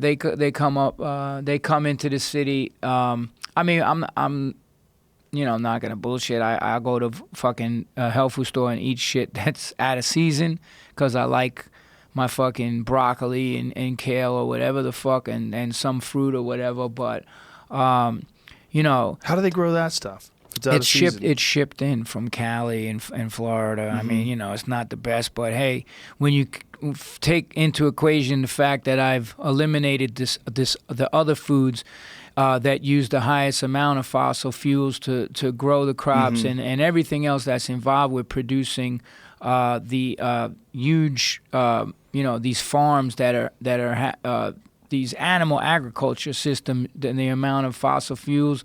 I mean, I have motherfuckers writing to me, you take a fucking plane to go on tour, fuck you. Like, Well, that's the thing we were talking about earlier. yeah, They the try poison, to find fault in every everything. fucking thing. Yeah. But It's true though. We all do. The USDA, we're both, right? We both poison yeah. the sky a little bit when we fly. Yeah. So, hey, I'll take the hit, man. I'm It's the guilty. world we live in. I Yeah. mean, it's a real problem. I mean, that's one of the things they found after September 11th with the lack of plane fights. It changed the Earth's temperature. I mean, it's kind of fucking nuts, man. Wow. 'Cause it's I never heard that. That's crazy. Yeah, also the cloud cover that's created by contrails like that. Yeah. That cools the Earth down a little bit. It's very interesting. Well, they've man. the government has actually admitted to a program to try to, spraying shit to try to cool the Earth's. Well, they've admitted to experimenting with weather manipulation. Yeah. And to having strategies for dealing with it, whether it is for dealing with hostile foreign governments where you're trying to starve them out or trying to put rain. I mean, they've been Space cloud seeding forever. Force. Yeah, we have a Space Did Force you see now. the fucking that video that guys made on Space Force? No. What is Dude. it? Is it funny? It's fucking hilarious. They it's on YouTube. The spoof on Trump's Space Force. It's fucking, Believe we have a but here's Space the Force. thing. It's like trying to patch a shotgun wound with a Band-Aid. Like, let's reduce the fossil fuel. If you want to fucking cool the earth and everything and save the fucking oceans and all the rest of the shit, why don't we check how the fuck we live our lives? But everybody wants to pass the buck and say, oh, well, why should I do it? Let the next motherfucker do it. But, by what you put in your card and how you live your life, you have fucking, how many people in America? 200, how many? 300 million. 300 fucking million motherfuckers passing the buck along. You're not getting anywhere. Right. Yeah. And China's how many billion in India? And it's like, they're not going to stop fucking doing what they're doing. No, they're not. And it's like what we were talking about with all the other aspects of gigantic culture. There's so many moving pieces. It's so difficult because we're talking about these pieces that have been in place for decades. And so to try to make corrections now. Yeah. And and some people are going to organic farms. They are going to raising their own food and having it, having everything be local. And that's definitely better. The real problem, it seems to me, is overpopulation. Yeah. The real problem is when you jam Los Angeles is a perfect example. There's 200 million people just here. Just in 200 LA? million? Excuse me, 20 million. Oh, 20 okay. million I was people like, just. wow. I know, what? That's ridiculous. 20 million people just here, and then there's Orange County, which has more people. San Diego has more people. As you get north, Shit, there's you more got people more in San people than New Francisco. York? Because we got like Yeah, there's 8 more and a people half here. fucking million Yeah, in there's New more York. people. There's more people in California, just in just in LA. There's more people in Los Angeles than there is in all of Australia. Just Los That's Angeles. insane. It's insane. So there's so many people, and no one's growing anything other than weed. Yeah. It's just weeds being grown here, and that's it. So all the food is being shipped in from everywhere else, and so you've got fossil fuels being used, and then even there's in also a lack of Hawaii, water. you pay more in Hawaii for a fucking pineapple than you do on the mainland. Isn't that crazy? Dude, it's fucking insane. You ever been there? How expensive fucking Yeah. food is? Everything's very It's expensive. fucking insane. Yeah, it's a beautiful, beautiful place, though, and that's why Yeah. people are willing to take that hit. We live in a place that humans like yourself and myself and people that are alive today, we are stuck in a system that was created many, many decades ago. It was put into place many decades ago, and it wasn't put into place with our interest in mind. It was put into place with the interest in mind of profit. And it was also to deal with to accommodate millions and millions of people that are all jammed into one place where no one's growing any food. Right. It's a very unnatural way to live. You know, they started like coming down on all the people fucking growing shit on their front lawns and their backyards now. Yeah. Because urban organic farming, I'm in touch with a lot of those people. As a matter of fact, there's one in New York City. I ride from New York City out to like Long Island, Jones Beach, and all that. And I pass in Far Rockaway. There's a guy that's he's doing like a big urban farm in this thing, in this crop of land. And it's the urban farming is becoming a big thing because the food desert is. And there was one guy on ABC, and he walked home from work every night, and it was 5 miles, African-American guy, and he's trying to lose weight and get healthy. Well, guess what? Every motherfucking night, all he passed was KFC, this, that, the other thing, 7-Eleven. He could not buy a fucking piece of fruit or a fucking apple in any of those fucking places. Right. None. So then they said, well, how the fuck are we going to get food if we ain't got no car and we can't go 7-10 miles out of town to the supermarket? So now urban organic farming's becoming a big thing where they're showing these people. And now they're starting to crack down. The cities are trying to crack down on these people that are growing fucking food. That's ridiculous. It's fucking crazy. I had Ron Finley on this podcast, and he's got a similar program in South Central, and he helps these kids and people that live there use vacant lots, use medians, use all these They're areas. doing it and in grow Detroit, food. too. Yeah, it's fantastic. Yeah. Grow food. You got Grow fucking food. Food would be free. Grow it on patches of land. I mean, what would be ideal is if every community, instead of just having a house jammed next to a house, jammed next to a house, every community have one community lot. And that community lot, we all grow our food in. Not hard to do. I mean, even in a fucking closet, they're showing how to do, like, they just had this, they had a shipping container in New York, and it was a demonstration, and they put it on Lafayette Street and Houston, and it was a shipping container, and they did and when you walked in there, it was a fucking farm, right? And I forget how many thousand pounds of fucking organic produce that fucking farm inside that shipping container was able to grow. Yeah, but it's incredible. Insane. And that's with artificial light, but you could do that with real light. I mean, the real streets that you see everywhere you go, where concrete is, it could be dirt. And then it is possible that we could cordon off a small section of every community and have a community garden. And it would also be it would be good for the community in terms of people like interacting with each other and feeling like they're a part of something and taking responsibility for taking care of something. Getting your hands in the dirt too, man. It's very like that's one of the programs that we did in this documentary. We had the guys going to organic farms and getting their hands in the dirt and seeing, people just there's a disconnect between like. Farmers, man, I gotta, it's like that's a fucking hard-ass fucking job. It's a fucking hard-ass job. It's fucking hard, man. Yeah. And we don't show the appreciation. And I think, who was the one black activist who used to run the marathons and shit? He, forget his name, in the 60s. And Dick Gregory? Dick fucking Gregory, man. He always talked about growing your own fucking food and Do you know Dick Gregory's the guy who brought the Zapruder film to television? The Zapruder film of Kennedy being assassinated. No. Where it looks like he's being shot from the front. what? Yes. Dick Gregory brought that to the Geraldo Rivera show Wow. 8 years after the assassination. It might have been more than 8. Damn. It might have been more. You They- know a lot of shit, man. Yeah, it might have been 10 years after the assassination. Something crazy. But people didn't see Kennedy get assassinated until many, many, many years after. When this guy Zapruder, who was there on the spot, was filming, they took his film and he sold it to Time Life magazine. They used stills of it, and then they didn't show it. 12 years. 12 years. 12 years 75. later. 75. Wow. So on 75 on the Geraldo Rivera show, they premiered the Zapruder film footage of the assassination of President Kennedy from like fucking 20 yards away. He was right there. That's And you insane. see Kennedy's head go back into the left. You see the spray of blood, and you're like, what? So did they show that it was more than one? They can't tell for sure, and there's a lot of speculation because there's so many. It's black and white, and it was Yeah. shaky back then. They've since used computers to stabilize the image, but what it looks like to the untrained eye is that he's shot more than once, and probably shot from multiple different angles. The reason why they came up with the magic bullet theory was because they had to account for another bullet that didn't hit the president. They had to account for a bullet that it ricocheted under an underpass How many times? and hit a guy. So yeah, the bullet had to go through 2 people, and it had to leave traces of the bullet behind that weren't missing from the bullet, and it had to shatter bone and not distort, which doesn't happen. Yeah. If you know anything about bullets, if you shoot anything, bullets get jacked. They tear up. They bend. They get It's distorted. lead. Yeah. You could take fucking lead. Exactly. Yeah, even if it's jacketed, it's still Yeah. going to get fucked up. It's hitting bones and shattering at a ridiculous speed.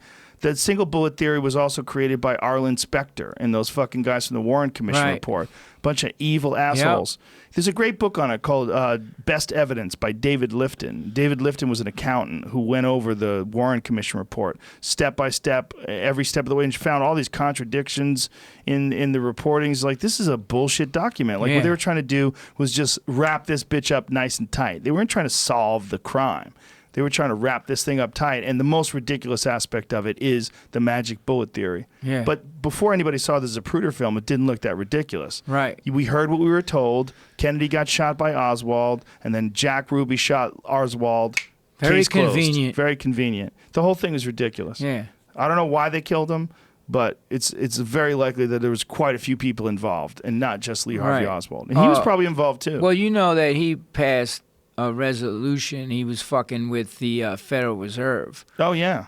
What was the 111? It was a Well, there's a lot of problems. The Yeah. Bay of Pigs. Bay of Pigs. Yeah, there was. He wanted to get rid of the Federal Reserve. He wanted to get rid of the CIA. Started printing up currency backed by. He wanted to go back to the gold silver standard. He started printing up notes. Fucking, if you could find those notes from when he was in, silver certificates, and he said, "Why are private banks controlling our money? The Federal Yeah. Reserve." It Yeah. wasn't. I think one of the acts that George Bush Jr. passed before he left There office it is. Executive Order 11110. to give the 1110. printing of the money back to the fucking, take it away from the Federal Reserve. Yeah, and, they whacked him just a couple months later. and give it back to the secretary. His father said that they're gonna kill you for this. His father told him that. Yeah, You fuck with them bankers, man. it's true. It's and it was comes a- back to power. It's not about a conspiracy. It's about it's about they want the ultimate greed. It's the ultimate greed. We control everything. Well, especially back then. I mean, the amount of accountability that politicians had back then, you can get away with a lot. There was a lot of wiggle Yep. room. And, it's most likely that somebody other than just Lee Harvey Oswald, and he probably had something to do with it too. Yeah. I mean, he was probably Manchurian one of the pieces. candidates, man. Who knows? They grab Yeah. these guys. They fucking, who knows, does what with Who them? knows? Fucking, they're still doing it. Yeah. I believe to this day. Yeah. A lot of these fucking motherfuckers that's trying to fucking shoe bombers and this fucking clown and this there's so much shit going on. Like even the shoe bomber, like how the fuck did he get on a plane with no passport? It's like there's so much shit to just go, Well, you remember that guy that they busted in Dallas? He was a guy that they'd set up. They set him up to be an Islamic terrorist. They trained him. They gave him the weapon. And then as he was trying to detonate the weapon, they arrested him. Yeah. It's like you guys talked him into doing this. You gave him the bombs. And then you arrested him. Yeah. Like, what would he have done if you guys weren't even there? Would he have done anything? They thought that this guy was a person who was suspicious. So they literally set up and entrapped him. Entrapment. It's kind of crazy. It's going on a lot, man. It's fucking... Like, we don't even know the shit that's going on behind the walls in the fucking in them offices, man. It would fucking scare the fucking bejesus out of you if you knew, what the fuck was, what these people's minds had, Well, you get accustomed to making rationalizations that will cost people their lives. And I think anybody that can send a drone to shoot down an apartment building because of metadata, you found a metadata that seems to indicate that the cell phone of a certain criminal is on the 14th floor. Let the fucking Hellfire missiles fly, baby. Yep. I mean, that's decisions that they make at the and highest it's a levels dude of in government. Virginia With an sitting there Xbox completely controller. fucking disconnected from everything. Mm-hmm. If you talk to someone from the CIA, they tell you it's all lawyers who make those decisions too. Wow. Lawyers do all the calculations, and they go, yeah, you can do it. Crazy. Crazy, man. Yeah. Dude, we just did 3 hours. Wow, did we? Yeah, it flew by. Well, you know what they say. How do you know when a lawyer's lying? His fucking lips are moving. Hey, I got a good lawyer, though. Let me tell you. There's got to be good lawyers. There is. There's good people in all There's walks good people. of life, Peter right? Nussbaum, I love you. Shout out to Peter Peter Nussbaum. Nussbaum, my lawyer. He's not a criminal attorney. So, you coming to the fights this weekend? I was invited. I was Yeah, like, man. hopefully we get along and have a fucking dope We did. conversation. We got along. It was fun. Dude, I have massive respect. Brian's a crazy motherfucker. I tell a story.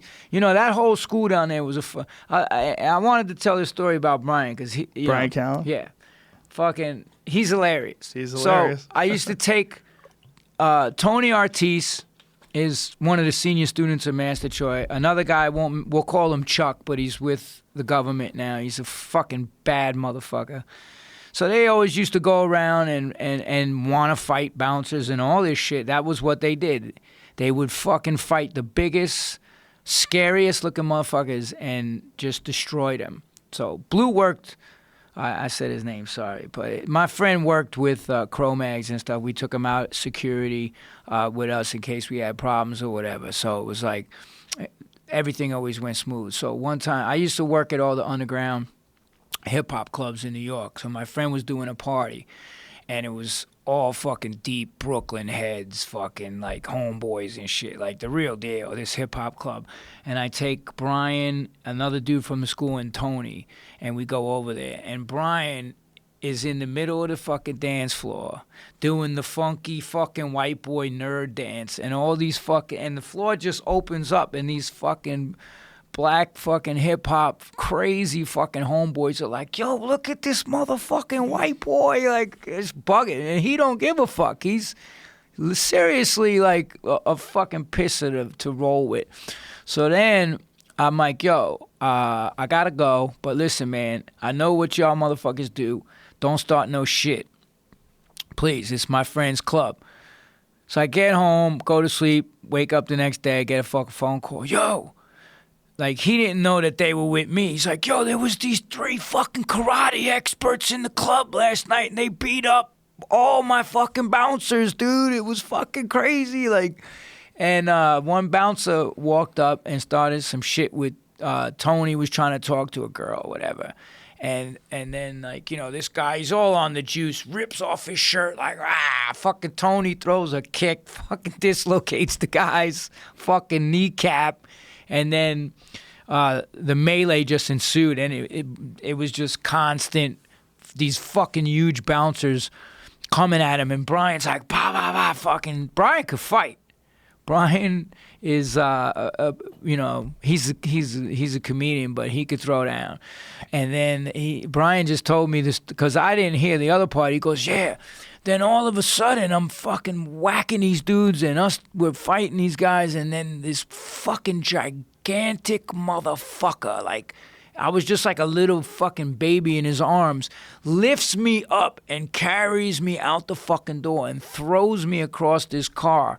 And I look, and I turn around, and I'm ready to go. And then Brian says, and I look, and it's this fucking crazy white dude with a fucking scar from one end of his face down his throat, and he points at Brian and goes, "Don't even think about it." And like Brian was like, "Yo," but my friend called me up the next day. He's like, "These motherfuckers," and I call him up, and I'm like, "Brian, the fuck did you do, man? I told you guys to fucking keep chill." He's like, "Yo, these bouncers were assholes," and you know, it was he's a character. Like I said, I was at his first comedy show ever. He lived a wilder life in his young days. Yeah. I met him after all that stuff. I met him when he was more calm. I met him in the 90s. Yeah.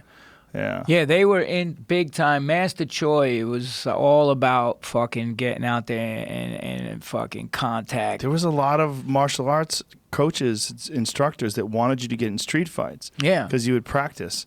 Because like street fights would show you how things would work in the real world. And the more you did it, the more you understood urgency, closing the distance, you know, delivering the first strike, all that kind of shit. Like, people are hesitant because in sparring, you always hold back. So, like, you know, I knew many come from a martial arts Taekwondo instructors. background, Yeah, right? that's what started, yeah. Because Brian told me that about you. He goes, "Yo, that guy kicks like a fucking horse and shit." And like, because I would see you on Fear Factor. Were you on something before that, too? News radio? Yeah, it was a sitcom. Yeah. And he's like, "Yeah, I know him. That's my dude, man. He fucking, you know." He's like, "Yo, you would fucking bend the bag in half," and so I respect for that. You know, from I was like, "That's a bad motherfucker." But listen, we're gonna have some fun this weekend. Yeah, the fights are gonna be awesome. Cool. It's a sick card. I Saturday saw night it at the Staples Center. You know, I've been following the UFC since day one, and originally, and when that first came around, it was the Gracies that put they took out an ad in karate magazines, and they said, "We will Gracie pay Challenge. anybody $100,000 if they can beat us." Yeah. I saw UFC 1 with Remco, Pardo, and dude, I've been watching that shit since day one. Have you been to a live one? No. Oh, perfect. I went to Douglas Crosby, who was a judge. I know him very well. Doug's my man. Doug worked with the Cro-Mags. Mm-hmm. Took me to some fights and stuff, and in Jersey. Actually, I did go to a live one. Jake from Rocks Off took me to the UFC when it was in Newark. And there was fucking fights breaking out. What year was this? This was probably like 4 or 5 years ago. Oh, okay. In Newark, down, you know, they had a UFC in Newark, and I went to that. And there was a fight on the main floor that was the best fight of the night. These two fucking guys just started, you know. And then when you left, everyone's like, "Yo, come to my fucking MMA school." Every fucking Mama Luke got a school and a flyer. Yeah. And, you know. Yeah, that's how it is. I love the fights. I've been watching the boxing matches since the 70s, all the super fights, fucking Muhammad Ali and Ken Norton and fucking, what was the great one? Hagler Hearns. Yeah. Yeah. So I'm trying to get Marvin Hagler on the podcast. Fuck. You know, he's like the only guy that retired clean. He's like, "I'm good. It's Cool. over." Lost to Sugar Ray Leonard, lost a decision that a lot of people thought he should have won. Said, Yeah, "I'm out." I saw that fight. He's just like this, done. Yep. Walked away. No one ever done that. Tommy the Hitman Hearns. Yeah. Boxing used to be like, you know, I just posted a picture of Mike Tyson, Jake LaMotta, and fucking Graziano on my Instagram. Oh. Like those three. Because my father boxed at Gramercy Gym, which was run by Customato, which they knocked it down. It was right near the Palladium and all that. So you had Julian's Billiards, which I do a walking tour in New York. Is coming out on Yeah, Fox. I know. I've seen that before. You ever I saw come it's in like the a city, man? 3-hour I'll tour, give you right? a 3 hours. You ever come to the city? I'll give you a private one. But it's like it's been all over. I've been on the Today Show, a Sunday Today Show, the Times. Fucking, it's like the best underground fucking walking tour of crime, music, and history on the Lower East Side. And Wow. we go by that whole, where the Palladium was, where the Clash, September 21st, the cover of the Clash, London Calling was shot there. Paul Simonon smashing his bass. You had Julian's Billiards right there. All the fucking pool hall hustlers and before the Palladium, it was called the Academy of Music. Dizzy Gillespie, everybody played there. And then up the street from that was Custom Models Gym called the Gramercy Gym. Wow. And everybody, Floyd Patterson fought out of there. If you pull up pictures of Gramercy Gym, you can see there's a picture, and Floyd Patterson's working the speed bag. And when that closed, then and I was just walking by one day when I was with my mom, and she goes, "Your father," because P.C. Richards took over the space, and they put a plaque, and it said, "This is where Custom Models Gym, we train," what was it, Jose Torres, the world champions in all these weight classes. And my mother just goes, "Oh, your father boxed there." I said, "What?" And there it is. Look how they spell Gramercy, too. G-R-A. They spelt it wrong. Gramercy. Gramercy. Gramercy. Yeah. That's crazy. They spelled Is the that name Floyd of the gym Patterson? wrong. I think Who it the is. fuck is that? It looks, yeah. I think it is Floyd Yeah. Patterson. Wow. Old school. Yeah, so we do this whole thing. We go to... Tony Danza. Wow. Look at that. Yeah, he took some shots, huh? Tony Danza could box. He could fucking... I saw some of his fights. Yeah, he could box. Yeah. And then we go by Irving Plaza with John Belushi. That sounds like a lot of fun. Dude, it's 3 fucking... hours. Listen, I had these 4 old Israeli ladies come, right? And I'm like, and all the tours meet in this area, and they're like, "We're here for the tour." I said, "I think you want the food tour over there." They're like, they show me their tickets. They're like in their 60s from Israel. They're like, "No, we're here for the crime tour." And they fucking did the whole 3 hours. They're like, "That was fascinating." Like, so in New York, and Steve Lacy just texted me, so I'll tell you what the fuck it is. Hold on here. You do these on a regular basis, right? Every week when I'm in New York. Every week? Every Sunday. So Steve Lacy just texts me. Where the fuck is it when you need it? How do you have the time to do all these things? Dude, man, I get to bed early. Oh, here it is. So if you're in New York City, August 25th, 6:30 on Fox. It's called There it is. When New York Rocked. Rocks Yeah, so- Off, Rock and Roll History, Walking Tours. Yeah, Nice. And if you, the press is underneath it, and That's yeah, so we fucking go to cool. everywhere. We go to fucking the 5 Points, and I've had more press. This is actually old. Do you get a kick out of doing this? Is it I fun for fucking you? love it. You do it for Because fun? every week, and I'll tell you, every week you run into these motherfuckers on the street from the old days, and I don't usually, but it's just something about it. I'll fucking do the tour. Like we ran into.